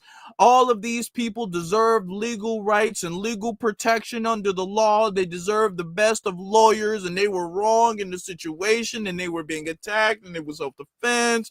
All of that stuff. Remember? They said that this situation had nothing to do with race. Keep this in mind. This is the same Give, Send, Go that they raised over $1 million for Daniel Penny, who strangled to death a homeless man who was black for no reason whatsoever. And they said, oh, well, that situation, what makes you think that that situation had anything at all to do with race? That situation clearly doesn't have anything to do with race. It's not racial in the slightest. It's not racist in one single bit. None. No. It's not racist. It's even terrible to even imply that that is racist. That's terrible. It's not racist. Okay. So if that wasn't racist, and there's no evidence, because there has to be hardcore evidence for them when they support a campaign for us to say it's racist, why are you guys jumping to the conclusion that the situation with Carmelo is racist? No, we're keeping the same energy y'all kept with Daniel Penny. Y'all said that Daniel Penny was acting in defense, and Daniel Penny deserved to have his Give, Send, Go donated to, and it didn't have anything to do with race. So we're just saying that, okay, well, Carmelo Anthony, his situation has nothing to do. We're not supporting him because he's black. We're supporting him because he was right.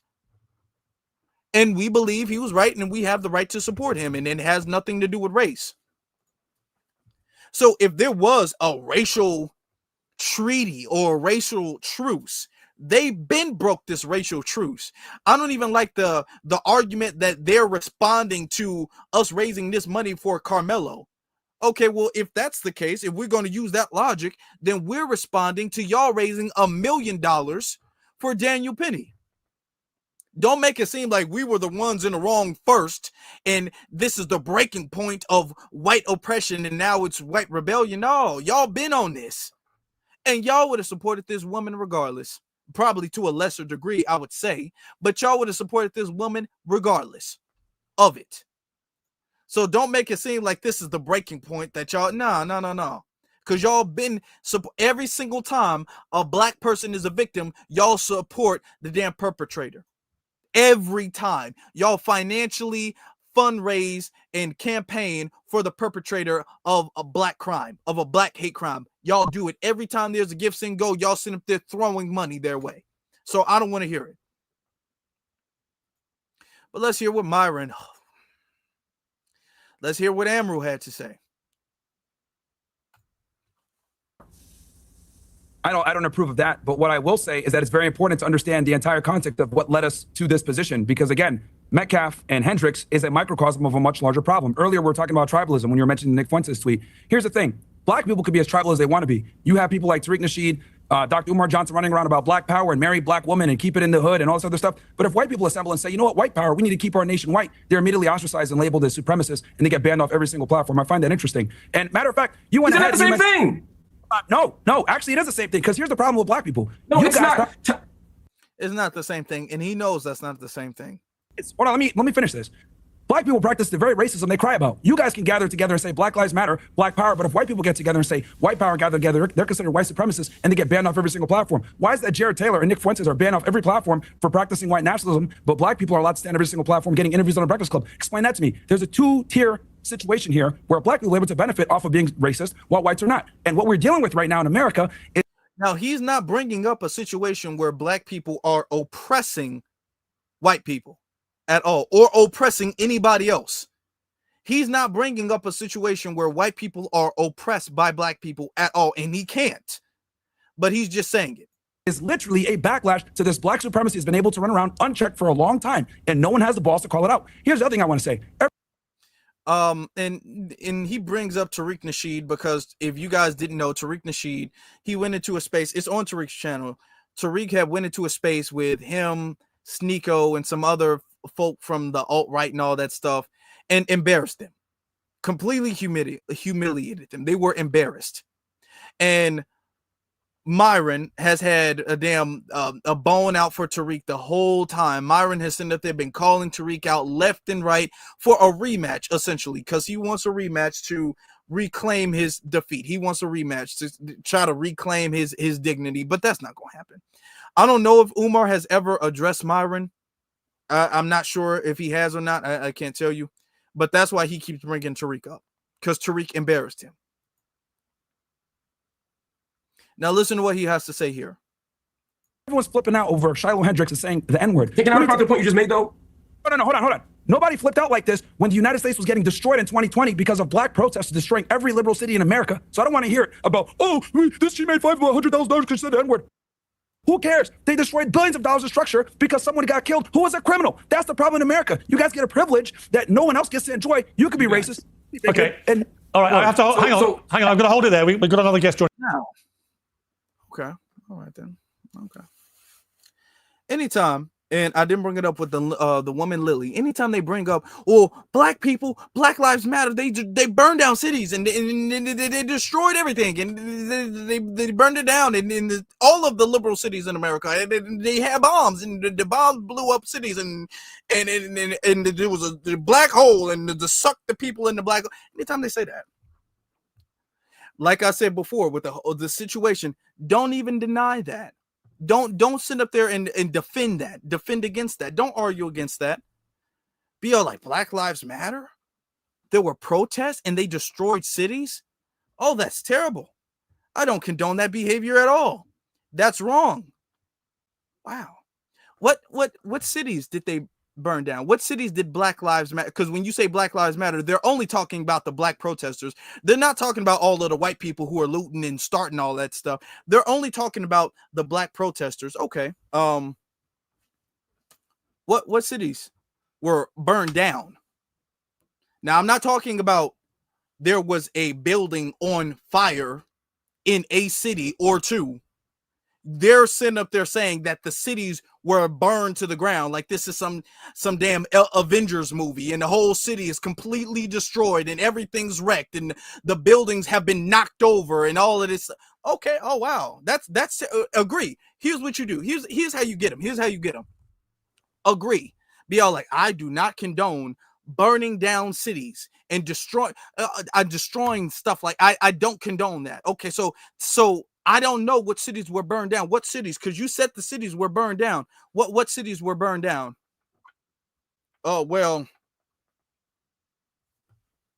there was an AutoZone in a Target, and they got looted. I mean, yeah, but okay, yeah, but you're talking about the cities that were burned down. I want to get to the cities. You said the cities were burned down, and I want to condemn that action just like you just condemned it. So what cities were burned down? You said cities were burned down, so clearly people don't live there anymore because it's nothing but ash and dust, right? So tell me the cities that were burned down, not a little AutoZone and people went in there to get air fresheners. I'm talking about a city that was burned down, like you said. What city did black people burn down? Black people were burning down cities, is what they said. They can't name a city that was burned down. No, but hold on. But there was a 7-Eleven, and in the 7-Eleven, they stole out the cash register and then set the cash register on fire. I mean, that's bad. I hope their insurance takes care of that. But I'm talking about the city that you guys are out here, and you guys have been screaming for the last 5 years that cities have been burned down to the ground. So can we talk about the cities that were burned down to the ground? Because you said that. That was your argument, that cities were burned down to the ground. I just want to know what cities they were. Watch them not say nothing. All you got to do is don't sit up there and argue, oh, no, Black Lives Matter. Most of the protests were peaceful. Don't even do that. Don't even do that. Just ask for specificity. Cities were burned down. Where? Well, they were in the street and they blocked traffic. Okay. All right, then. Oh, that's interesting. If you say that, it completely destroys their argument. It completely destroys their argument. Myron is so easy to beat. That's why Tariq beat him so bad. He's terrible. He's terrible. Shout out to in this situation with the cash up. Shout out to Latrivia. I appreciate you. Thank you so very much, family. Let me get to the super chats. From Cowpoke says, white males make 30% of the population and are responsible for 60% of the diddler cases. If you know, you know. Literally suggesting that 1 out of every 2 white men is, that is what it implies. That is what it implies, that, right? Then he says again, flip the script. FBA media should talk about diddler statistics nonstop, just like they do with their fake statistics, except ours are real. That's true. They got all the statistics that make us seem degenerate, make us seem criminal and thug-like. They're all lies. And they're embellishments of skewed statistics. And we have real statistics, consistent statistics that back that point up. So that's a really good point. And besides that repetitive talking point of, oh, they burned down cities, Myron doesn't have anything to add to the conversation. They don't have anything to add to the conversation, which is why you see Myron and Lily keep trying to move the goalposts out of the conversation away from this woman. Now, what's interesting is that he has one of the founders of the Give, Send, Go, who's a Christian, and he has them on there, and he's asking, why do you allow this woman who openly racially attacked this child to have a platform that's reaching in north of $1 million? Why do you allow that? And this is what this Christian man had to say.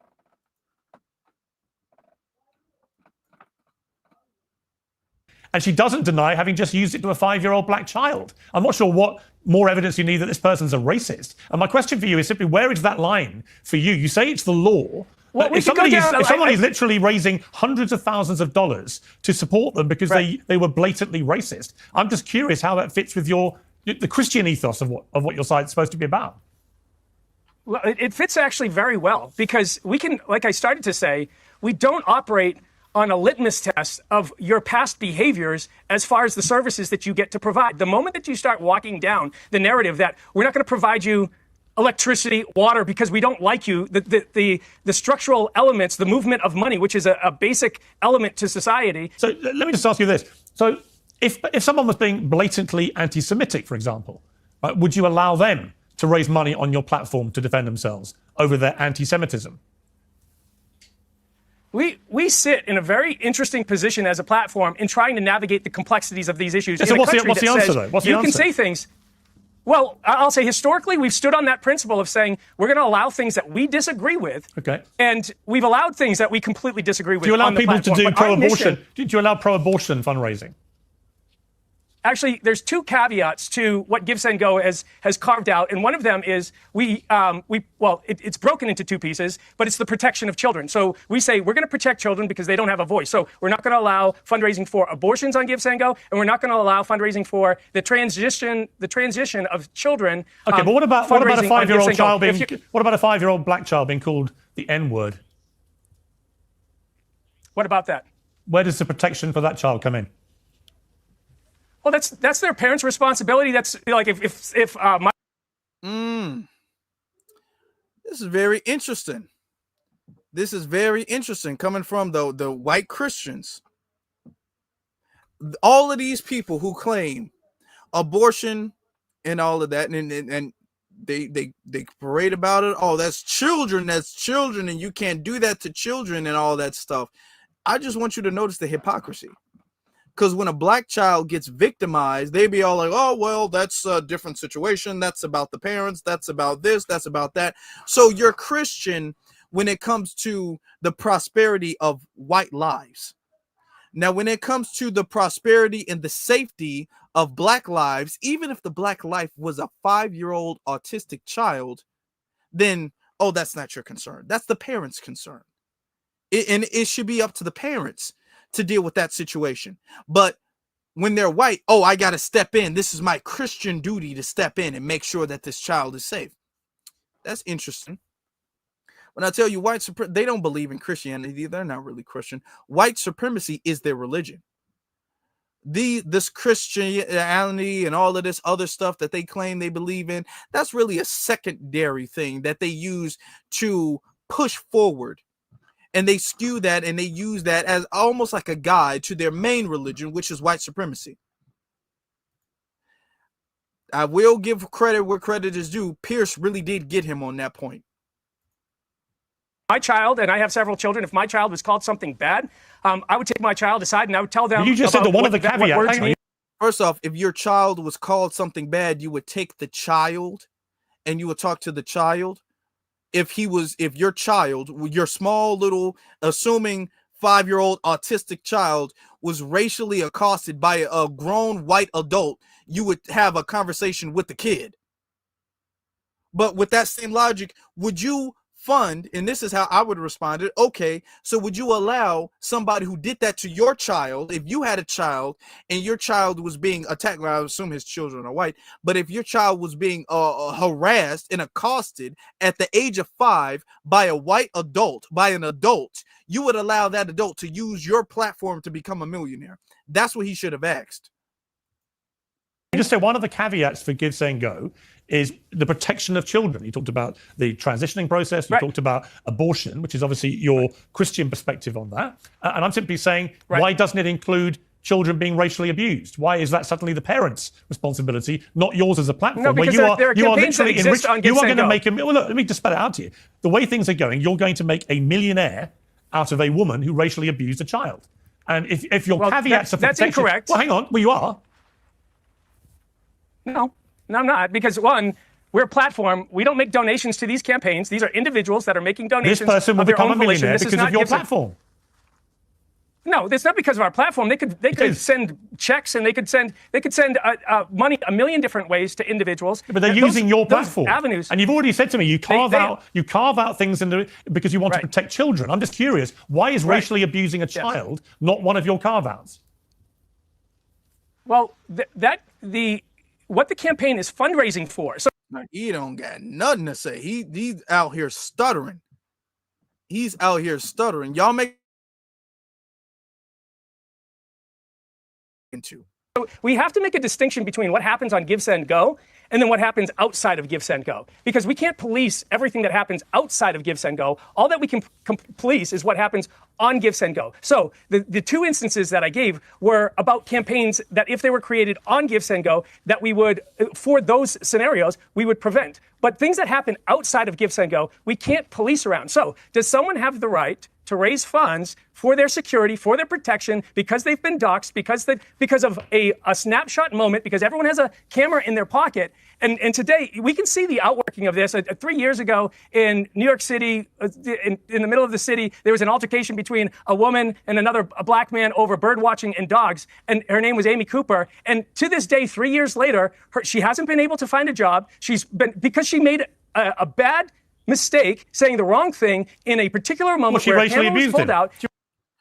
Okay, now look at how this Christian man, allegedly, quote unquote, look at how he is sitting up here and now defending other racist white women by talking about Amy Cooper. Remember, Amy Cooper, first off, it's a crime what she did. She made a false police report that a black man was attacking her, knowing that the police were going to come and be on her side. She knows that because she said it in the video prior to calling the police. She said, hey, I'm going to call the police and then police going to come and get you. She said that before calling the police, like they were her own hitmen. And she called the police, deliberately trying to sound hysterical, deliberately trying to sound in distress, because she knows a white woman in distress and she says the assaulter is a black man. They're going to come shoot first, ask questions later. She knew exactly what she was trying to do. Really was attempted murder. And how this white Christian is going to water this down by saying, well, then she said the wrong thing. She said something wrong. No, she tried to get somebody killed by the police. And she admitted it in the video before she called the police. She admitted she was going to do that, because he asked her to put her dog on the leash. She said that, okay, well, I'm going to call the police and it's going to be the end of your life. And this is this Christian man who believes in these Christian values justifying and making excuses in sympathy for her. Okay. This is this white liberal Christian we got here.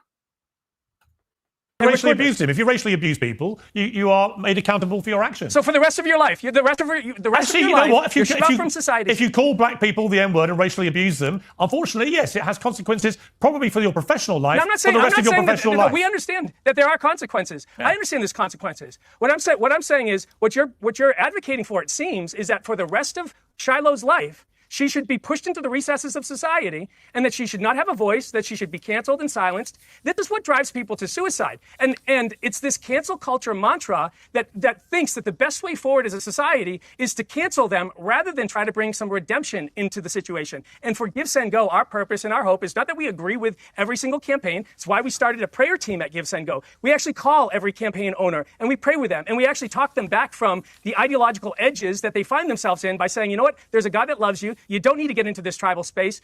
You need to focus on rebuilding that relationship with him, because that's the fabric for a principled and moral nation. But no.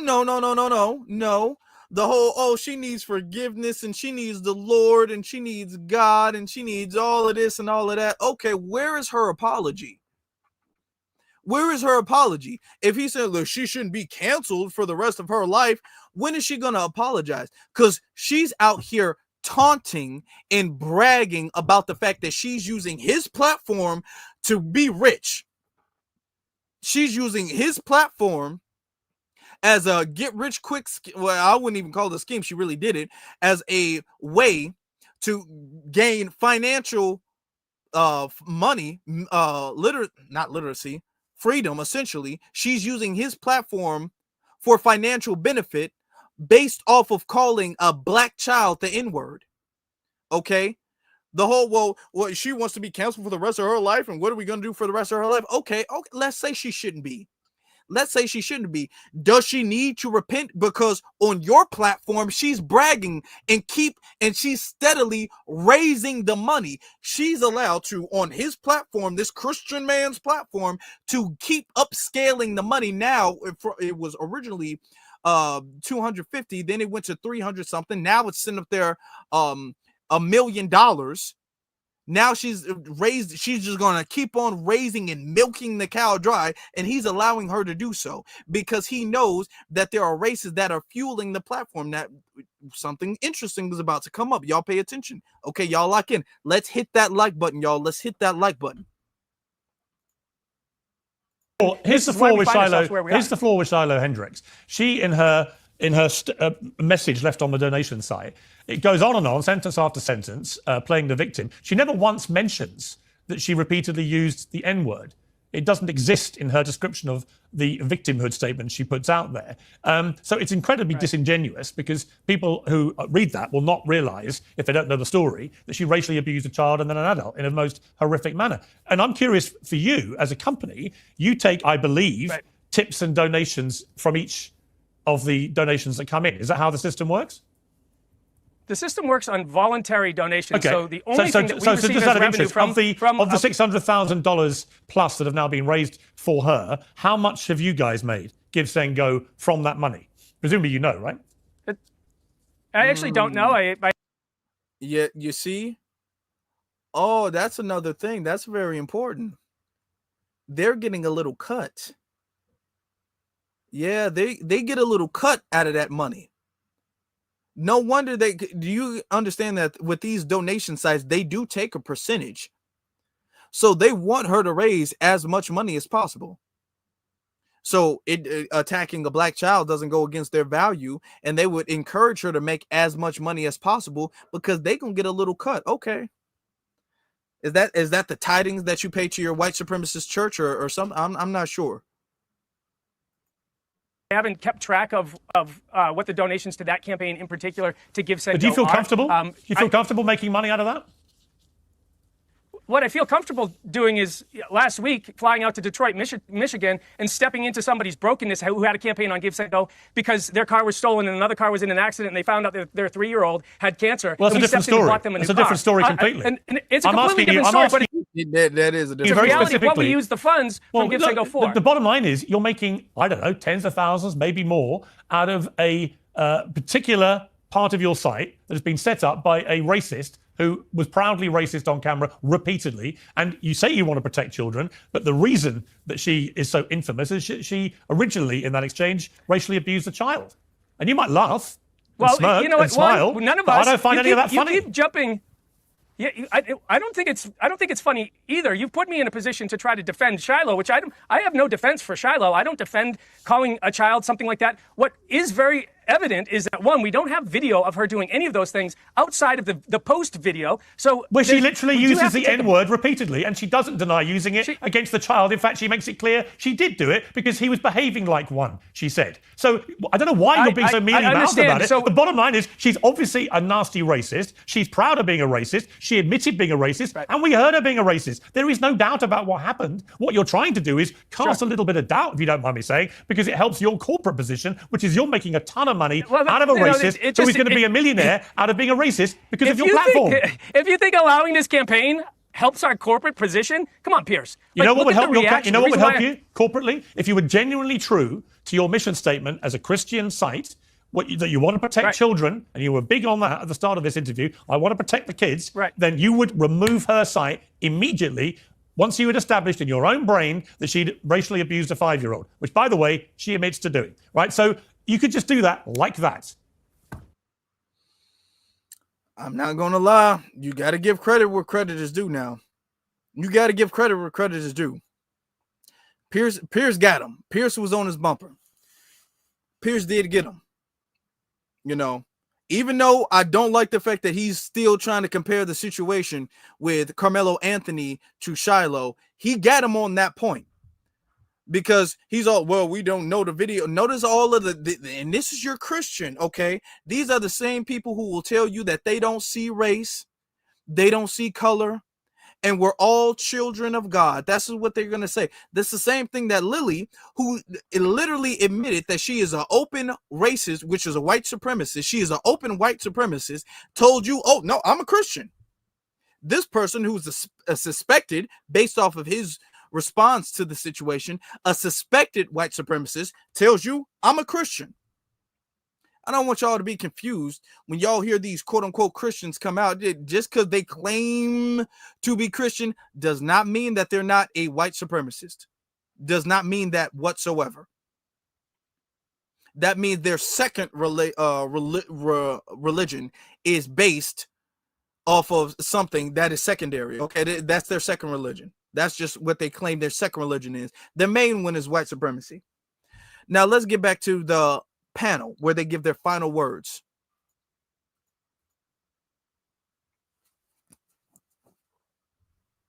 Shouldn't we want to live in a society where we say tribalism is bad in general and negative in general, and so therefore we should be erring towards individualism and not fighting tribalism with more tribalism? I think that's a net negative. I agree.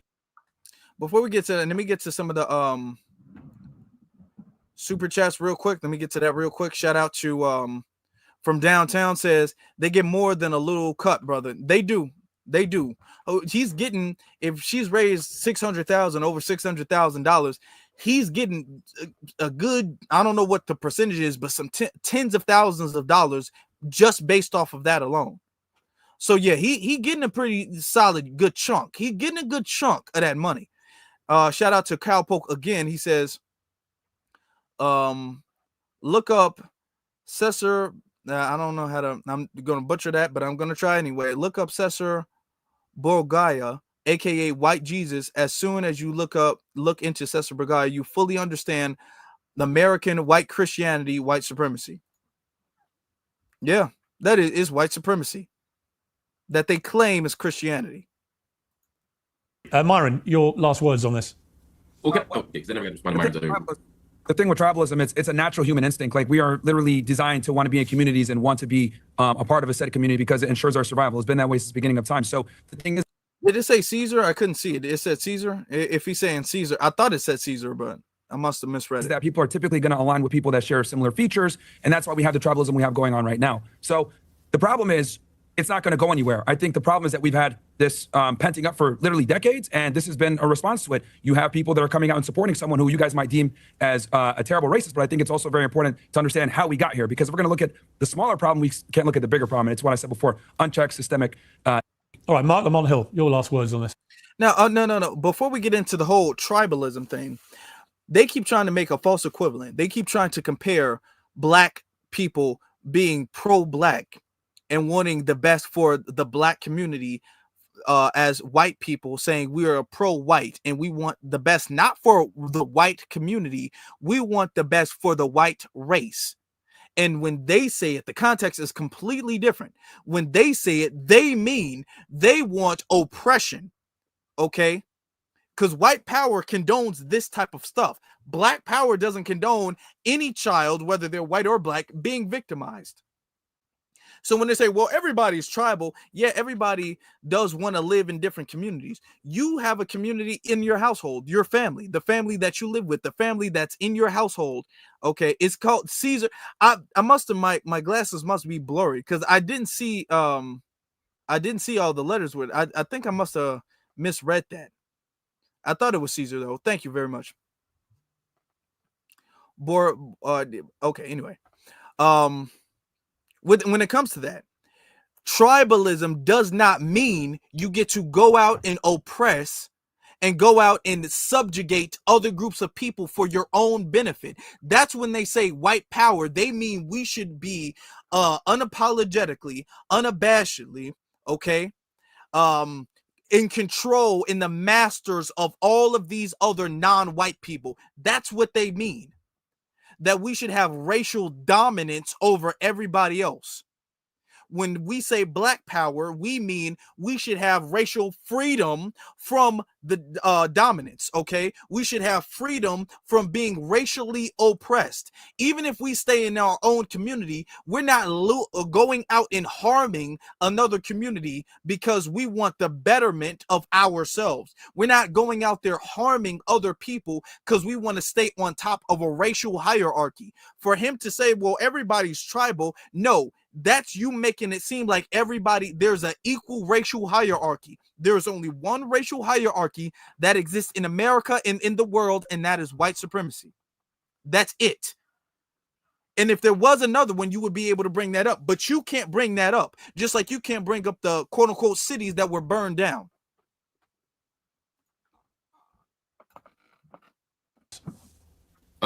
This repeated use of the word, I think, first of all, I want to just register that as offensive.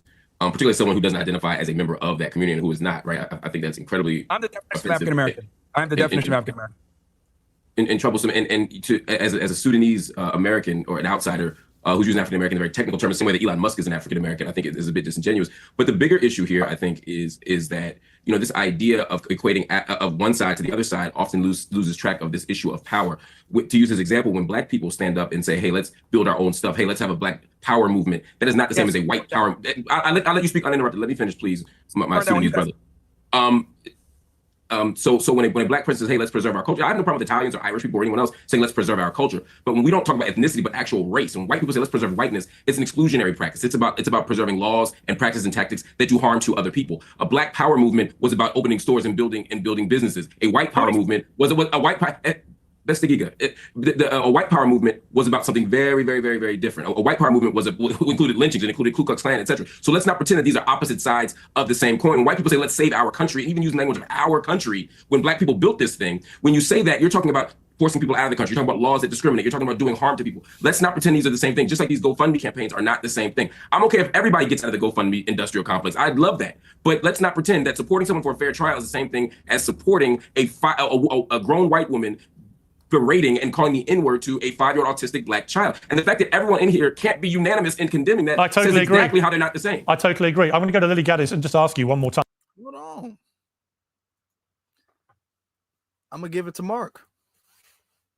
Mark is on point. Mark is on point. And throughout the whole time, I'm going to say Mark was standing on business the whole time. I will give credit where credit is due. Mark was standing on business the whole time. I want to see more of that from Mark. Now, I got one question for Mark. Got one question. One small question. I can tell you probably been listening to the right people. Because you was on one. I can tell you was listening to the right people. Now, my question is, a few months ago, we had a political campaign, and we were saying Kamala Harris isn't Black. Oh, do y'all remember that? Yeah, I can't let you slide with that one, Mark. Even though you was in your bag on this one, I can't let you slide. I just can't let it go like that. We said, hold on, lineage matters. We said you can't just say any and everybody is Black, so they all a part of the family. We said, first off, she ain't Black at all. But we said, no, lineage matters here. We're foundational Black Americans, and we can't have anybody sit up here and represent us. Remember, hold on now. Hold on. Remember, we said that. We said lineage was important, and him and the rest of the DNC, they was all like, "Oh, y'all lying. She's Black. She went to an HBCU. I can't believe y'all denying this Black woman this and this Black woman." That was what Mark was on. Mark was on that type of time. When we said Kamala, hey, we can't be sitting up there doing that because lineage matters. So we can't sit up there and vote for anybody who has a tint of melanin because they're not from the same lineage. Even if you want to find some way to make her Black, she's still not FBA, no matter how you dice it up. Lineage is very important. And Mark and the rest of them, they were saying, "Oh, no, y'all tripping with that FBA stuff. And here Mark is, and he's not saying it, but he's on our time. This is him saying it on our time. This is exactly what we would be saying in this situation. See, we're the leaders. See how everybody's starting to kind of come along? I think that's interesting. I think that's very interesting. Now, Mark, you also said something else that I have to fully agree with. You said we built this. We built this. Foundational Black Americans, we built this. Okay. Shout out to you for that. Maybe you learned because a few months ago, I just got to bring it up. A few months ago, when they were saying that immigrants built America and how America was a land of immigrants, where was you at then, Mark? Hold on now. I just got. Now, if you've changed and if you found your way and you found all of this stuff, I congratulate you for that. Now I hope to see more of that. I love it when people turn in the right direction and start heading down the proper and the right path. I will congratulate you for that, and I say I wish more of that. But I just can't let you slide because the DNC a few months ago was saying that this was a land of immigrants and all of the deportations and all of that stuff was wrong, and we need all this open immigration and we're all really immigrants and all of that stuff. Now you on Piers Morgan. Now when you talking to Myron, you saying we built this country? Hold on. So the country ain't built by immigrants now, right? Huh? So so this country ain't built by immigrants now, Myron? So you acknowledging that now, that the country is not built by immigrants. Oh, okay, cool. And you acknowledging that lineage matters, right? And that as an immigrant, and he's using the technical term African American, the same way Elon Musk, you can be classified as African American. Wonder where you got that from. I wonder where you got that from, Mark. I wonder where you got that from. Okay. Oh, that's interesting, Mark. It's an interesting change in you, Mark. Okay. Okay. So you guys, in principle, y'all don't disagree with what we say. Every time they sit up there and say stuff like, "Oh, these FBAs, y'all so this, y'all so xenophobic, y'all so tribal, and y'all so nationalist, and y'all pro MAGA." We were being called pro MAGA for the same talking points that you using right now. Oh, okay. Now you need to stand on this, Mark. Don't be sitting up there when you in front of Myron talk about we built this thing, and then you go on your own podcast and talk about we are land of immigrants. Don't be wishy-washy with it. Don't be wishy-washy, because I'll give you your credit. Even though I do got to call you out because you was on some BS some months ago. It's not like you was on some BS. Now you probably subscribed to this channel right now. You probably in the chat room listening right now. What's up, Mark? Now you want to sit up there and damn near repeat and regurgitate our talking points because everything else seemed interesting that you kind of mirrored our talking point. But the Elon Musk thing, I'm all like, no. You not pulling that Elon, because that directly comes from us. That directly comes from us in the black grassroots. So you tapped in, you don't want to acknowledge it, but you tapped in. And I bet you want to call him a tether. I bet you do, but that would just be too obvious. I know you do. You implied, you really did. You called him a tether without calling him one, but I bet you wanted to just say it. And you saw Myron's face, because anytime you call Myron a tether, he gets upset because his whole narrative is I'm a black man and I'm speaking about the problems in the black community, but we just completely disregard that. Nigga, you a tether. You a tether. You don't count. You don't count. Your opinion doesn't matter, not to us or not to your white masses. White massa don't love you. Your opinion don't matter to him, and nor does it matter to us. You're a tether. And he gets frustrated, and I know you wanted to say that, Mark. Even though I'm gonna give you your props, gotta call you out still. Because you wasn't on this type of time during the election. You were not. I mean, you've been so unashamedly proud of being a racist today. Proud of. Let's go back to Lillian, okay? Using the N-word whenever you feel like it. You've had a bit of time to think about this. Is that how you want people to leave this panel debate? We're thinking of you as a disgusting racist? Now, this is something interesting. Notice how the quote-unquote non-racist person, notice how many times he's giving Lily, even though he's calling her out, and he does call her out, calls out her behavior. Notice how many times he gives her to walk back what she's saying. Notice that. He gave it to her initially when she said it.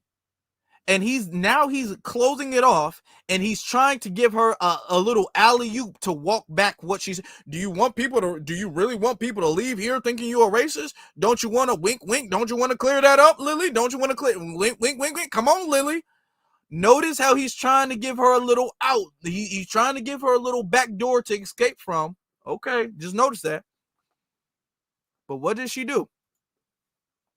I don't really care what people think about me. As long as you care about what people think about you, you have no power and you lose your country. What I care about is freedom of speech. And if you're not allowed to say the most offensive things in this country, you do not have freedom of speech. I don't care what anybody says. So that's the main crux of this situation. That's what I care about with this situation. It is, we have lived for far too long in a country where you can have your life destroyed. And people say, oh, she doesn't need this money. Her life's destroyed, by the way. She'll never be able to get another job. She's got children to have to support.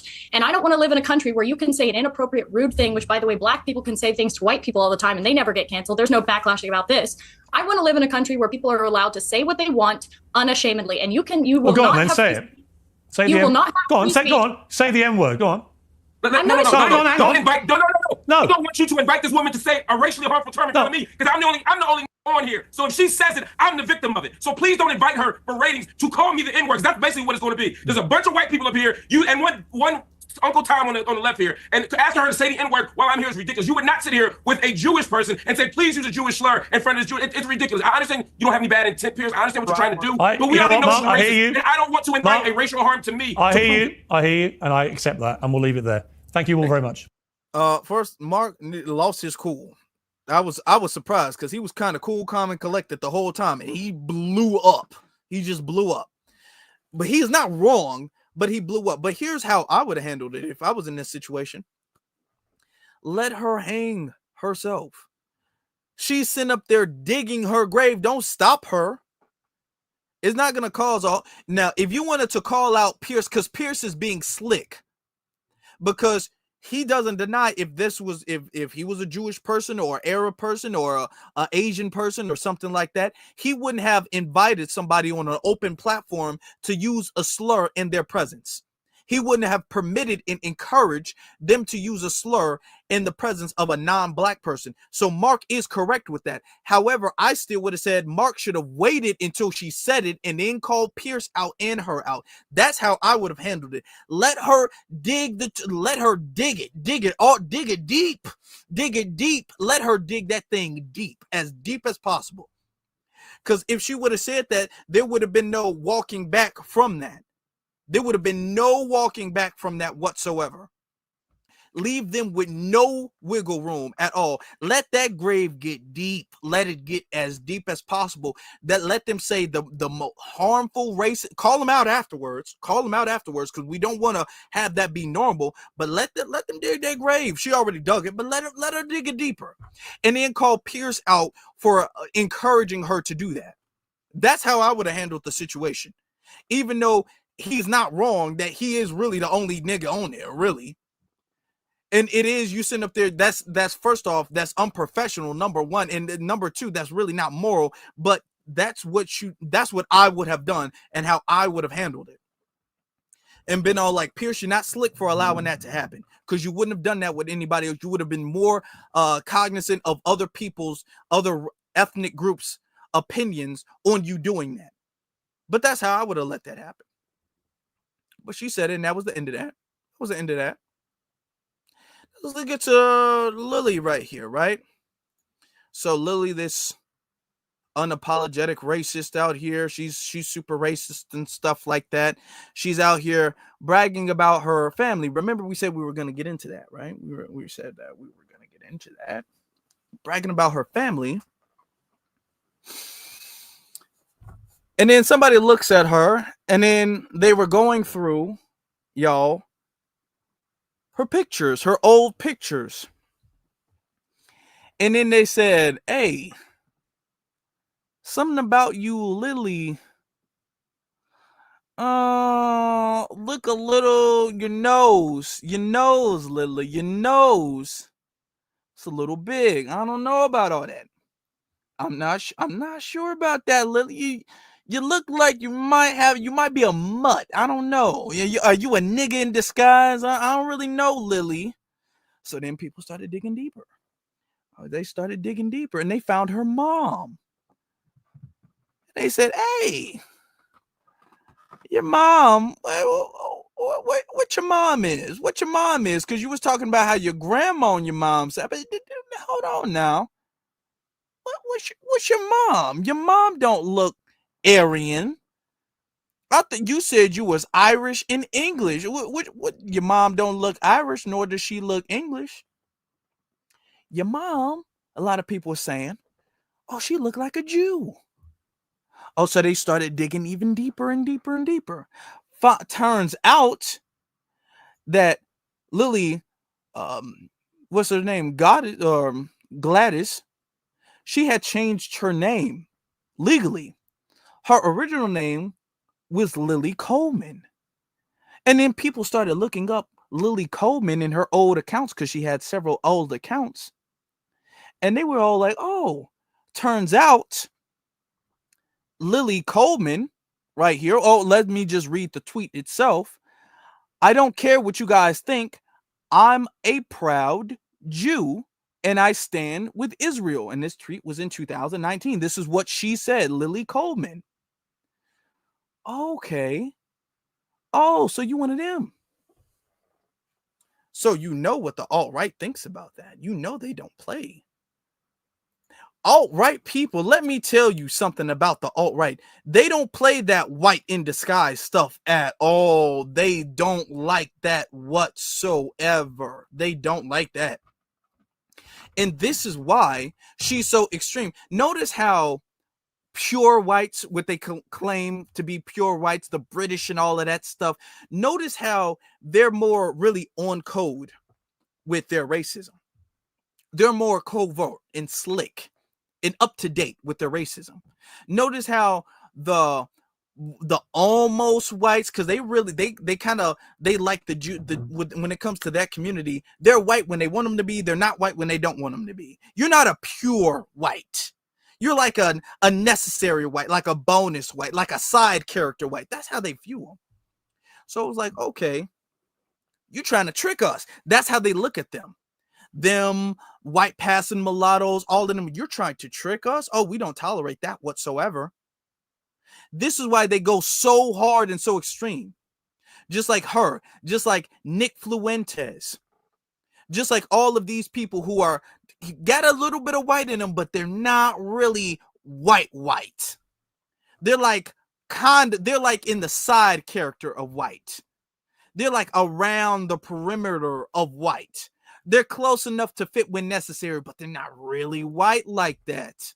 So the non-really white ones, the ones that don't automatically fit in, they got to counterbalance their white.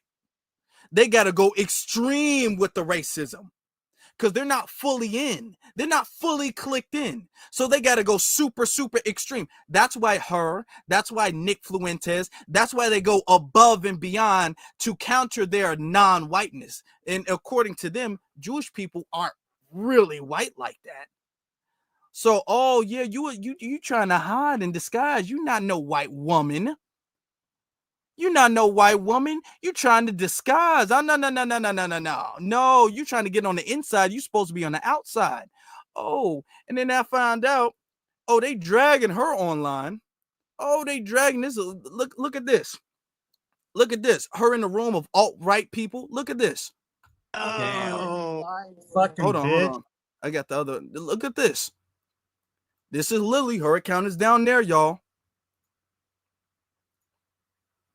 Look at the way they're treating her. And she's so proud to be white and all of this stuff. And she's sitting up there talking about the First Amendment and stuff. Look how they treat little old Lily, the infiltrator.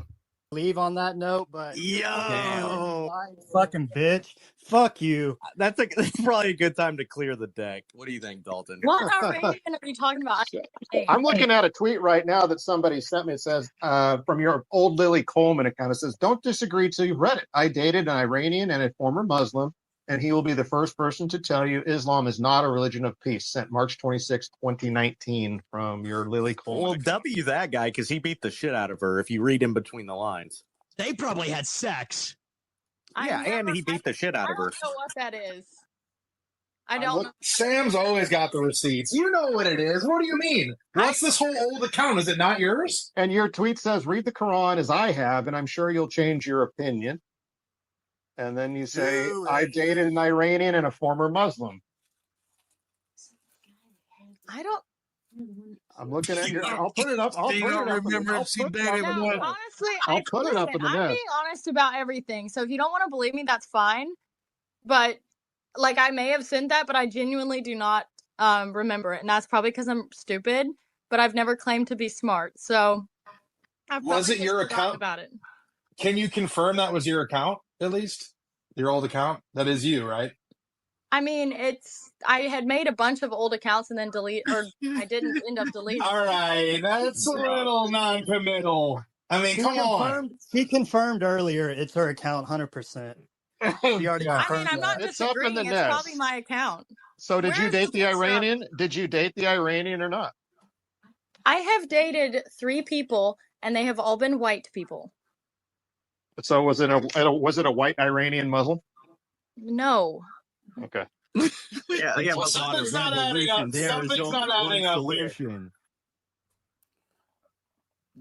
Hey, and now let the whole thing play. Oh, did you see that? Oh, they don't like that. Oh, they don't like that. See, what happens is that she tried to retire because that's what they do.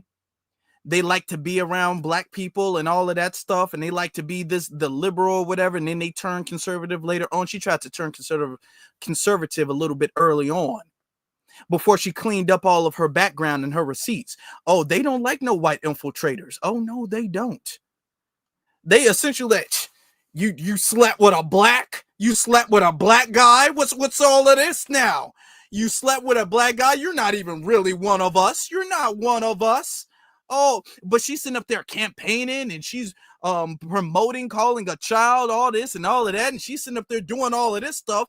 And then when she gets in front of the people where she wants so much acceptance from, they all like, oh, tell me about this black guy you apparently dated, huh? I bet you slept with him, didn't you? Didn't you sleep with him? I know you did, because they're obsessed with black people and black men specifically and our bodies, to put it PG. They're obsessed with black men and sexuality. Dr. Francis Cress Wilson talks about that, okay? You guys got to get the ISIS papers. I know you did, you traitor. You slept with a black guy. You probably liked it too. He probably did crazy things to you, didn't he? Didn't he? You enjoyed it, didn't you? Oh, you're never going to be accepted here. No way, man. No way, man. That's what they did. Oh, yeah. And then Lily comes over here and she starts sitting up there and go above and beyond to get this white acceptance that she can't reach because she's not really like on the inside group of white people. Oh, no. Then they find out, oh, this, you slept with a black one. You slept with a black, didn't you? Oh no, all of the people I dated was white. Oh, what's this tweet? Don't you lie to me now. Don't you lie to me, girl. Don't you lie to me.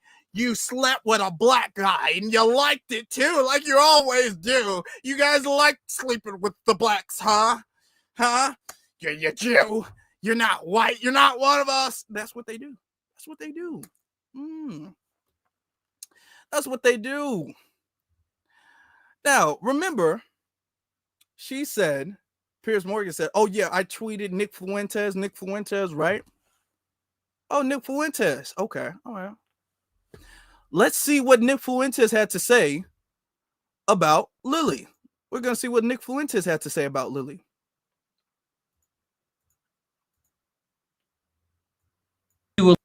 That's why I kind of do a little, I mix up the tactics a little bit. I mean, because I put out all the receipts, but then I also push something very simple, which is just like, you are Jewish. That's my version, you know. And I just get in the replies and I'm like, yeah, but you're Jewish. You know, they're like, but we're based. No, you're Jewish. And then and that is what frustrates them, because they see that I've created the more simple, the better message, and they're like, you can't just say you're Jewish. These Mexicans, these brown people are just calling us Jewish. And we're like, okay, but you are Jewish. You are Jewish though. Okay, but you are Jewish. Now, you guys know I have no respect whatsoever for Nick Fuentes, but I think that's very interesting. She's sitting up there, she's condoning Nick Fuentes. She's retweeted him several times. Oh, I agree with everything he says. The second he speaks on you, he don't condone anything you do. You're not one of us. To him, you're not. And he ain't even fully white like that. Fuentes. No. He's even on the outside, but he's closer to being on the inside than you. And you slept with a black guy? Oh, no. See, the thing is that you should have at least did a thorough cleansing of all of your social media accounts before you went all the way to the right. Yeah, you went there too early, Lillian. You went there too early, Lily. Yeah, that's what you did. Because you went there before you was able to clean everything up, and then people found your mama. People found out that, oh, you were part of the other folk? No. No, because you said you were Irish and English. No, you didn't mention nothing about no Jewish. You didn't mention that. You stand with Israel? Okay. This is why she had to work so hard. This is why notice how when you see racists like this, unless they're like redneck hillbillies who don't get a dime to their name, they're living in some type of beat up trailer park. Those are the only ones you see like blow up and stuff like this. But when you see somebody who's young and who seems to have like a platform and can articulate their racism really well, and you see them go above and beyond, over the top, just unapologetically, to be honest, off code with their racism, there's always something behind it. And what's behind it with Lily is not fully white. Lily is trying to earn her keep, so to speak. She's trying to earn her way in, so to speak. That's what she's trying to do. So that's what, oh, I don't care. White power. And then when she gets in there, be all like, well, talk about the black guy. There was no black guy. I was drunk. It was a college night and everything like that. And it might have been a sex tape or two, but I didn't consent to any of it. Oh yeah, Lily. Oh. Yep. Even the white people don't want you. With your weird looking ass nose. Even the white folk don't want you. But this goes to show this is why they do it. They go above and beyond for acceptance. This is why she does it like that. This is why Nick Fuentes does it like that. This is why Myron Gaines doesn't like that. This is why all of them do it the exact way they do it. This is why. This is why, family. She's not accepted. You saw them. They was calling her the B word and all of this stuff. She claims that she's on their side. They don't feel that way. Ain't no honor among thieves now. Ain't no honor among thieves. Look, we delineate and we do, as Foundation Black Americans, we do background checks so thoroughly that we got white folk doing background checks. We check lineage so thoroughly. I want you guys to understand that. We check lineage so thoroughly, we got white people checking lineage now. We have white people being all like, hold on, where's your family from? We put that out there so much, white people are like, hold on, where's your family from now? Hold on, we got to do a background check on you now. Hold on, where's your mom from? Where did you say your mom's from? Where did you say your dad's from? Now, of course, they go a little bit above and beyond. Have you slept with any black guys? You dated one? No, you slept with him, you whore. You slept with a black guy. That's what they do. But we don't do that. But they're doing lineage check. They're doing paperwork checks. That's because of us. So Lily Coleman, Lily Gaddis, whatever her name is, ain't passing the paperwork check. Tragic. Oh well now. All right, let's get to some of the super chats now. Okay. Shout out to FBA Justice says that Pierce Morgan episode is a good experience to see racists in their true form. It is. And that's what they're campaigning for. But it is, hey, they want to come out with it openly, and I say don't hide it. Don't hide it. Come out open with it. Come out open. Be bold. Caesar Bogaya is the son of Pope. Sorry, I'm looking at the wrong thing. Pope Alexander VI, a psycho murderer, who murdered a priest in St. Peter. What's the word is?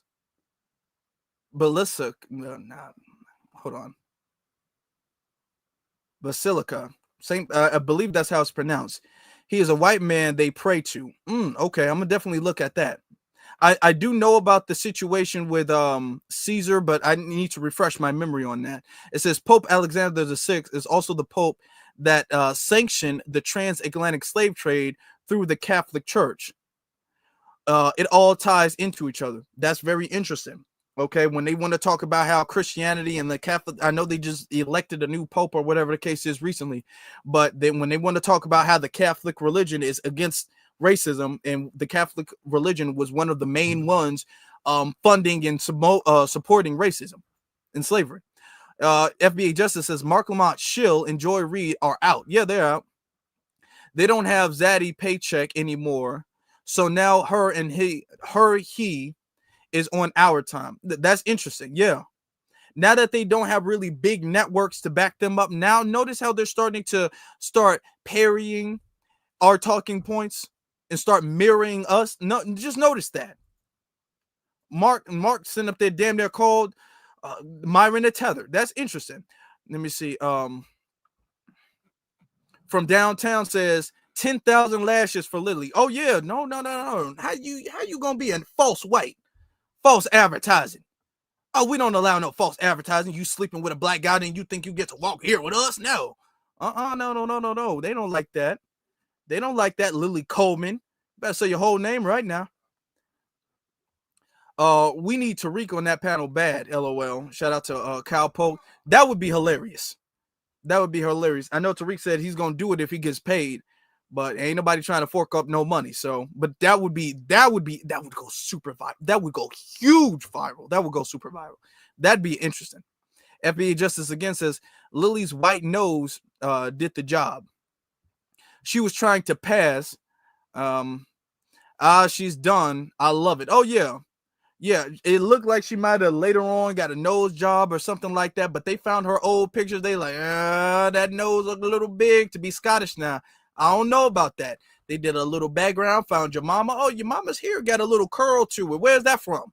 Huh? Where's your mama's curly hair from? That's not Irish. Where's your mama's curly hair from? Oh, you wanted him. Oh, yeah. No. They can be all like, how you gonna be a neo-Nazi and you Jewish? No. See, they don't like that. They don't like you trying to sneak in now. They hate that. It says, this explained, shout out to Bro Fly Lineage. He says, this explains why she was just going off on the black Hebrews. Oh, yeah, it does. Yeah, it does. Because to her, they're the real Hebrews. That explains it. All of this stuff, when you understand her background, it all makes sense now. It makes perfect sense as to why she's acting the way she's acting. It makes absolute perfect sense. Okay. Shout out to Cal Polk again. He says, look up the 1719 U.S. Census enslaved 607,000, over 600,000 white, 800,000 free black, and then it says 600,000 enslaved over 600,000 white, 800,000. This is the whole census. White over 800,000, free black over 3 million. We literally outnumber them 5-1 for 200 years. That is history they deny. So they definitely don't want you to know. They definitely don't want you to know that, because if we outnumber them by that much, it wouldn't have made sense for them to bring us over here. It wouldn't make sense for them to bring enough of us over here for us to outnumber them. The only logical explanation is that we were already here before. Then we got Cyberdon for the super sticker. Thank you, super sticker. Thank you, Cyberdon. Thank you, Hurricane. I said Cyberdon. I'm looking at the other one. Thank you, Hurricane. Appreciate you, Hurricane. And then Cyberdon says, thank you for all the endless work you do for the FBA family. Hopefully you get some vacation time in the near future. It's well deserved. Thank you very much, brother. I appreciate you. I really do. I tremendously do. I appreciate you. Thank you. I appreciate you. And yeah, I'm gonna get some relaxed time coming up soon.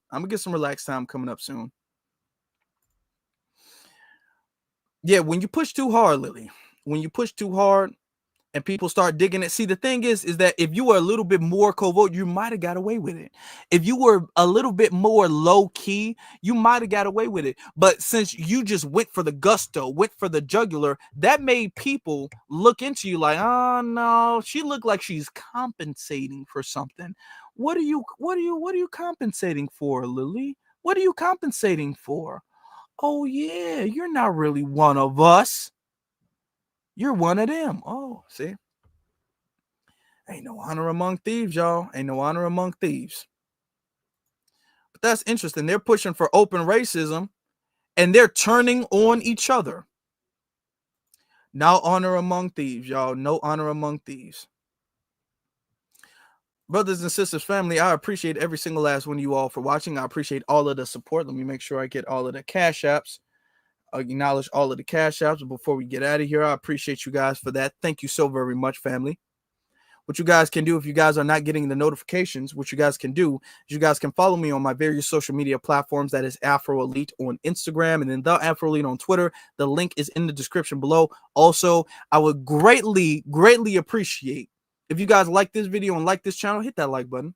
Thank you in advance. Hit that like button, please. Hit that subscribe button. Make sure that you guys are subscribed and make sure that you guys have your notification bell on so you don't miss out on nothing. Nothing at all. You don't miss out on anything. You're up to date with everything we do because you have that notification bell on. Thank you so very much, family. I appreciate every single last one of y'all for being here. Thank you very much. We had a pretty good stream. We had a good stream this evening. Thank you, guys. We've been having a pretty good couple of weeks. Pretty good few weeks. We've been growing a lot. And we're just going to keep on growing. Keep on the momentum. So thank you guys for that. I appreciate you guys tremendously. Thank you all. And in conclusion, family, be one to every single last one of you all. You all, thank you all for watching. I appreciate you all. You all stay blessed.